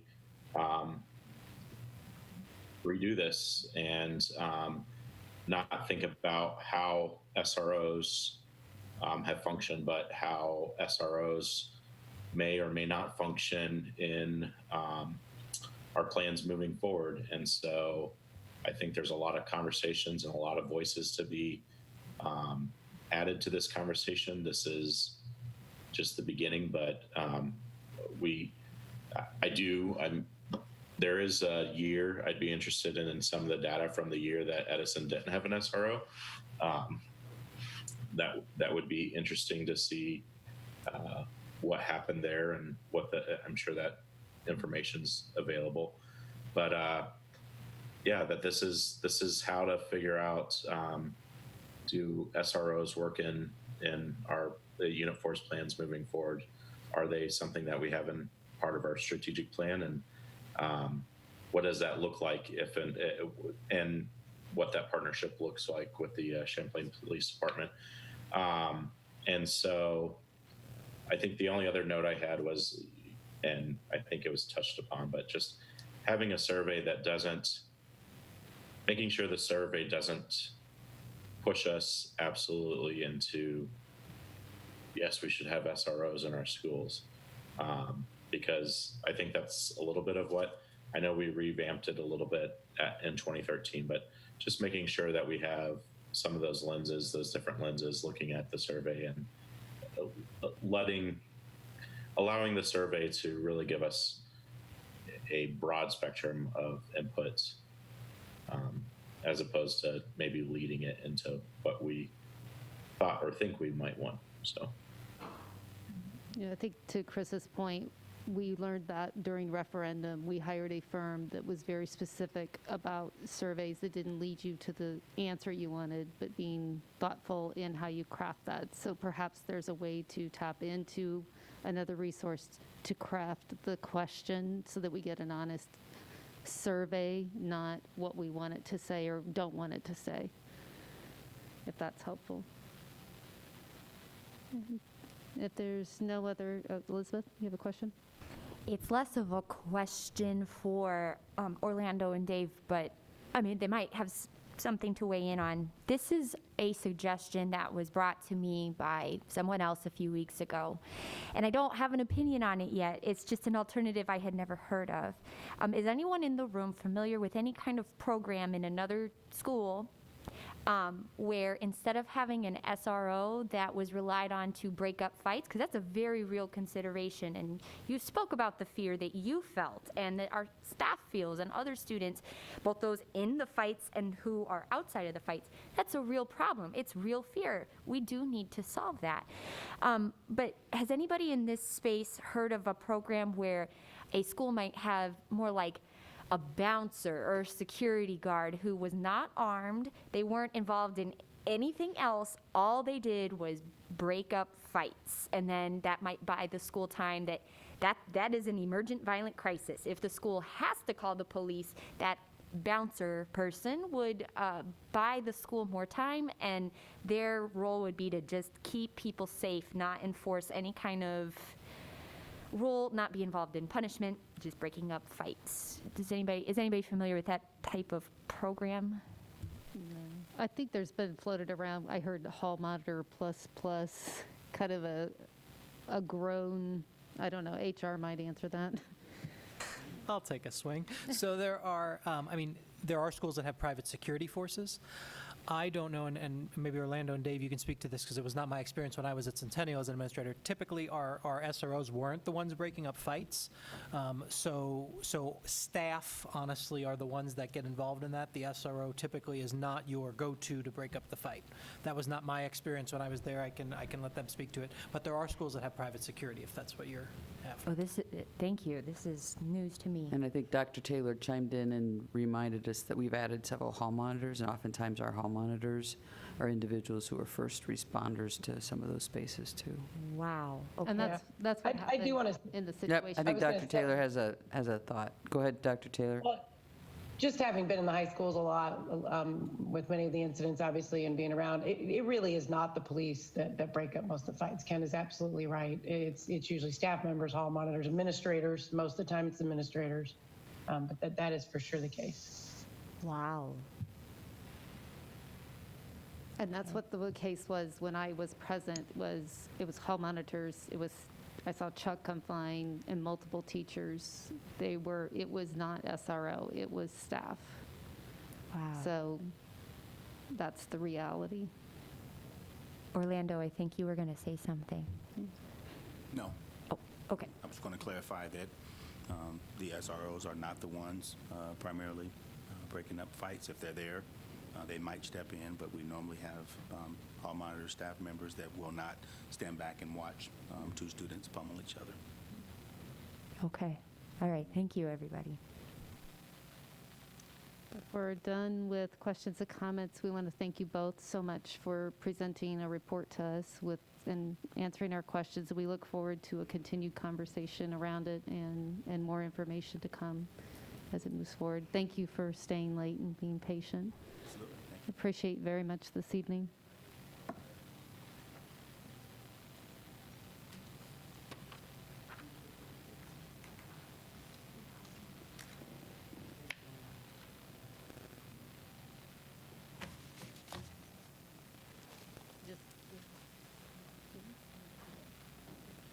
Oh, good. Okay, great. That moves us into 8, which is our public comment. And it's Benjamin Gully. Okay. Good, thank you. Hello? Yeah, I've just got to be super close to it. I can do that. Anyway, hi, it's me again. I was here last month talking about buses, and here we are this month. I figured I'd branch out and talk about buses. The first thing, I wanted to thank everyone here and Dr. Zola and her team and everyone else involved with the decision for choosing to act with caution and care as far as the first quarter of this year goes. We need the time, my personal opinion, both to enact a reasonable framework in how to protect our children and our staff, and generally to adjust to the new realities that we're all facing. The framework changes that we've seen today, and even the last document, now that they've had a chance to sink in, seem optimistic, even hopeful. I really hope it all works out so that we can use them as written. Say that it's such a rapidly evolving situation that it's hard to say. But I truly, truly hope, and you have at least my support, in trying to make sure that everything follows a clean path and everyone's safe and well. I would like to take a moment to just kind of wish that the various policy changes as we're going were public, but as quickly as they'll move, I understand why they aren't. But it's been a whole challenge being any sort of representative for any number of people. You know, they ask questions, and the answers are different every day, and you're not sure you have the correct one. I look forward to getting back to some kind of normal, I suppose, is the moral of the story. But jumping ahead to something a little bit more useful and a little bit less, thank you. I think we have an opportunity here as well to fix a long-standing issue. This one being staffing. I have worked for Unit 4 as a bus driver for a bit now, and I've literally never seen us not having at least a half a dozen bus drivers missing. Like fully empty positions. Right now, on the vacancy board, there's a dozen. Just on the website, if you go look, there's 12 bus driver positions that aren't filled. They've been deemed difficult to fill. You can bring more experience, and that's good. That seems to help. But right now, we have more people out of work than ever before, and a quarter of school where we can actually train people. Usually it's a multi-week endeavor. You're trying to find people to do it. It's a whole challenge, just getting one bus driver. We might never have such a good opportunity again to reach out to new people who would want to fulfill transportation functions and help protect children and learn these procedures fresh rather than having them be a new, unfamiliar thing. And I think it could do us a whole lot of good, both in executing our duties safely and distributing labor in such a way that we don't have to pack multiple busloads of children onto the same bus if we have, 8 people have a fever of 101. It could happen. I'm not looking forward to seeing it, but in case no one was looking at it because it's several months in the future, I think it might be worth it. Thank you so much. I don't have another card.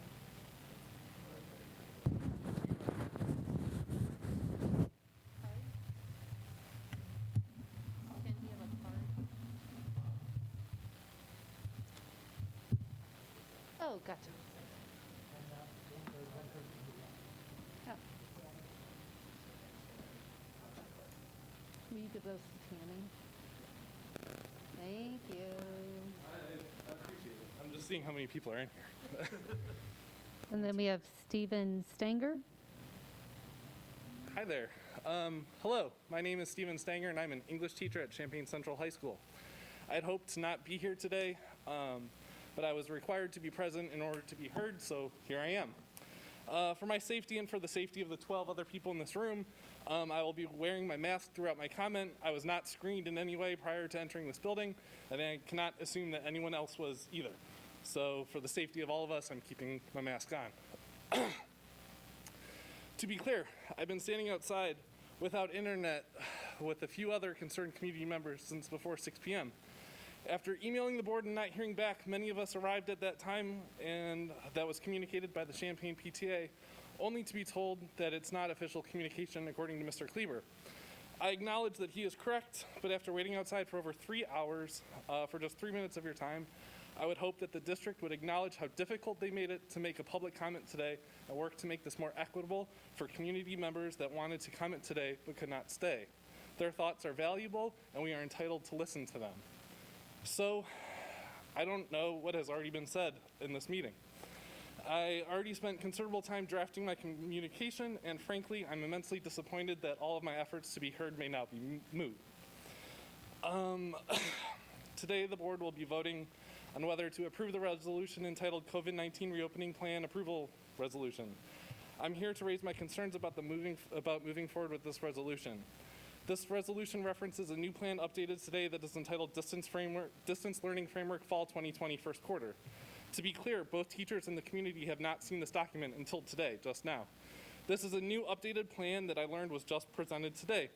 As a teacher in Unit 4, I have not seen the district's plan for remote learning, and the one that was presented just now, and I know of no teachers who were invited by the district to help create it. While remote learning for most is the safest plan, the district's decision regarding what remote learning will look like is being made without the district inviting any actual teachers to the table. Why are we ignoring the professional expertise when we need all the help that we can get? Further, tonight's resolution states, in accordance with Board Policy 275, in accordance with Board Policy 275 et al., the plan and the authority granted to the superintendent and the superintendent's designee by this resolution supersede any policy or other rule of the board and temporarily suspend such rule if it's inconsistent with the plan. I'm sorry, I got 30 seconds left. I waited for 3.5 hours, and I would hope that you would allow me to continue. The community of Champaign deserves a high-quality public school district that works for all of us. A publicly elected school board functions as the local community's way of holding us all accountable to this promise. We are living through a global pandemic and a modern-day civil rights movement. At this time, it is inappropriate and unethical for an elected school board to surrender so much authority to the school district without first allowing for public comment. I would ask for 30 more seconds to finish my statement. Thank you, Heather. To the school board, I ask that you postpone voting on today's resolution until your constituents are afforded the dignity of seeing the district's full plans for reopening and are given appropriate time to respond with questions and comments. While I was waiting outside to make this comment, it was texted to me that you have already approved this resolution, so I must admit that I'm extremely disappointed in the school board. I would like to thank Elizabeth for her thoughtful replies to my emails, and I welcome any of you to begin responding to any of my emails and my concerns. Thank you. Thank you.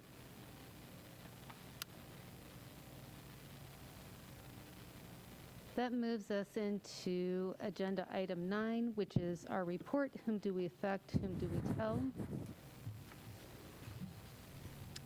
I would ask that as the principals send out those emails to their parents, that they include a survey link, a link to the survey for the superintendent search. Yeah. Please. And we do not have another board meeting scheduled before school is scheduled to start. So in the event that we have teachers and others who have already sent feedback in regards to the framework to us, and we do not approve a plan or a framework, where can they send their comments and feedback to? Maybe their principal? Are you talking about Framework 2020? We've No. already gotten 2 emails to our Yeah, I think email. people are coming to the board. That's why we asking- established the Framework 2020 at u4sd.org. So Which they're is- all coming to us, and then we're responding from that But they're space. emailing not that. I don't Yeah, think that. so it's Framework 2020. at u4sd. Yep. That is where emails should be sent. And then is- we're, I mean, I know Or we've their had principal. individual families we've followed up with and forwarded them to schools, and Gotcha. yeah, that's, yeah. Okay. We'll keep trying to articulate that. And the communications team, you said you already had things drafted, ready to go. We're working with our internal and an external provider right now to try to make sure we can, it was a pretty quick turnaround from Wednesday afternoon till this evening, and then obviously till the 17th. So, Yep. Dr. Taylor, are you still on by any chance? No, okay, No, she no had to worries. be. I will make sure she's Yeah, overseeing. no, I'm on. Did you catch Dr. Baker's, I know you're working directly with all the campus administrators. Dr. Taylor's been meeting with all the building leaders, and individually and collectively. And so, did you catch Dr. Baker's hope that we can link the superintendent survey to some of those upcoming messages? Yeah, if I missed the link, I would like to have it right away so I can send it to him. I actually emailed them just tonight and said, you're ready to go tomorrow if you were ready to send out some info. So it'd be great if I had the link. And Dr. Given. Taylor, there is a narrative that goes with that link on the website. So if you want to Okay. grab that verbiage for the principals, they could use that as well. Yep, I'll do that. Thank you so much. Hey, Dr. Baker, just to clarify something that you had said earlier, did you mean that if people are upset with or have suggestions for the plan, like, yeah, that email is a great email, but start with your building principal, because each school is going to they have this plan, but the principal is going to execute it and guide their team. So start with the principal, and then if the principal is not responsive, then start escalating it up, possibly to the level of the Board of Education? That is a great point. Oh, okay, thanks for clarifying. Chain of command. Let's see, so that is out.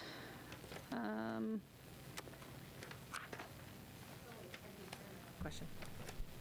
Go ahead, Heather. It is admittedly could fall on my shoulders why I don't know this. May I understand why we moved public comment to the end of the meeting? Can I be reminded as to why that happened this time? My understanding was I think the board wanted to hear the presentation and provide feedback prior to other feedback from, So to allow everybody to hear a presentation. So to So further- oftentimes, where an individual may come and speak without having first seen the presentation. or with those school theoretically, resource like officers. their question might be answered in your I presentation. think historically you've Correct. had that experience. So- We can place it wherever you would like to place Absolutely. it. So our intentions tonight were not to circumvent or to hide anything. Our intentions this evening were to let you have an opportunity to present your cogent plan that you have consulted with, I imagine, more than just one person. And in fact, Correct. because if we've all seen several versions of it and the community has seen, I just want to clarify that we did not try to go out of our way to make public comment at a time that was inconvenient for anyone. And I You had a certainly very am full sorry. agenda with really important topics, right? Correct. I mean, any one of those could have filled a 2-hour space of conversation because you're a very thoughtful board, so. I just don't want to leave anybody with that impression because it seems like it was an unexpected impression, and I feel terrible about that, and I don't want anybody left there. But And I know that that- it was done with malice. And if you recall the last meeting, we had public comment at the end, and there were plenty of community members that sat in the hallway and followed the meeting on their devices with the internet. So they were able, it's all marked, to participate after a presentation with the plan. And we've been struggling with how to do public comment during COVID because we were trying to be thoughtful to read emails, and we sat here for hours, and it was not at all justifiable use of time or input because it was, let's float this off. It's my 18th wedding anniversary today, and I have not seen my husband. So all of you have given up plenty of your hours of time to serve this voluntary position as our Zoom, and all of you have been at work today. So there's been plenty of people giving up plenty of time, and we made plenty of space to hear the narrative and the presentation and still give feedback. And there's still a chain of command. This is not the Board of Education's plan. It is clear, even through the governor, that the plans were made by superintendents, and it was intentional that they are not to be approved by boards, nor were parts of it to be bargained. And it was very clear from Governor Pritzker. So there are some districts that might not be following that, but that's what we did, and we allowed opportunity for the public to show up after the presentation, and they're still welcome to send emails. We get plenty of emails and lots of public feedback into this space. We also hired 2 administrators today. We have a new assistant principal at Jefferson, and we also have a new athletic director at Centennial. I'm sure that's been communicated out. Yes. I am very excited to see the developments at International Prep Academy and that campus becoming equitable and serving our students in the best manner possible. We also have a new face covering policy that will need to be followed. We accepted the resolution of your thoughtful plan, and that is the reason for that is to enable you to be pivoted. You can be fluid and pivot and be responsive to what the students and staff need. We have a consent agenda that we did. Can we And also, Linda, we did not properly thank Seth for his work as treasurer I know. and other in the middle of everything. Can you please let him know? Thank you for stepping up and serving in that capacity. Tell him I haven't forgot. I owe him a Texas sheet cake as a thank you. I have Susan, not I'm- forgotten. I'm particularly excited about the website, too. I think that's going to Yep. be a great resource for parents and members of the community. So Yep. I'm delighted to know about that and eager. I like the notion Bruce had, I think, about it being an app. Yep. That's possibly because I work at engineering and they like making those things, so I hope we can get some information on that, too. Yep. I appreciated the patience with our presenters here tonight. We thank Orlando and Dave for coming and presenting on the SRO, and that will be a conversation with lots more dialogue and input and feedback. So I think I went back through. We have no reason to go back into exec session either. Future meeting, item 10 is a regular board meeting on September 14th, September 29th, October 12th, and October 26th. And that will move us into item 13, which is a motion to adjourn. Second. Vasquez Baker. Tammy, would you please call roll? Ms. Vasquez? Yes. Dr. Baker? Yes, happy anniversary. Ms. Armstrong? Yes. Mr. Brown? Yes. Mr. Kleppel? Happy anniversary, Amy. Happy belated birthday, Elizabeth. Yes. Ms. Shannon? Yes. Okay. Ms. Soteropoulos. Yes, all Black Lives Matter. We are adjourned at 9:34.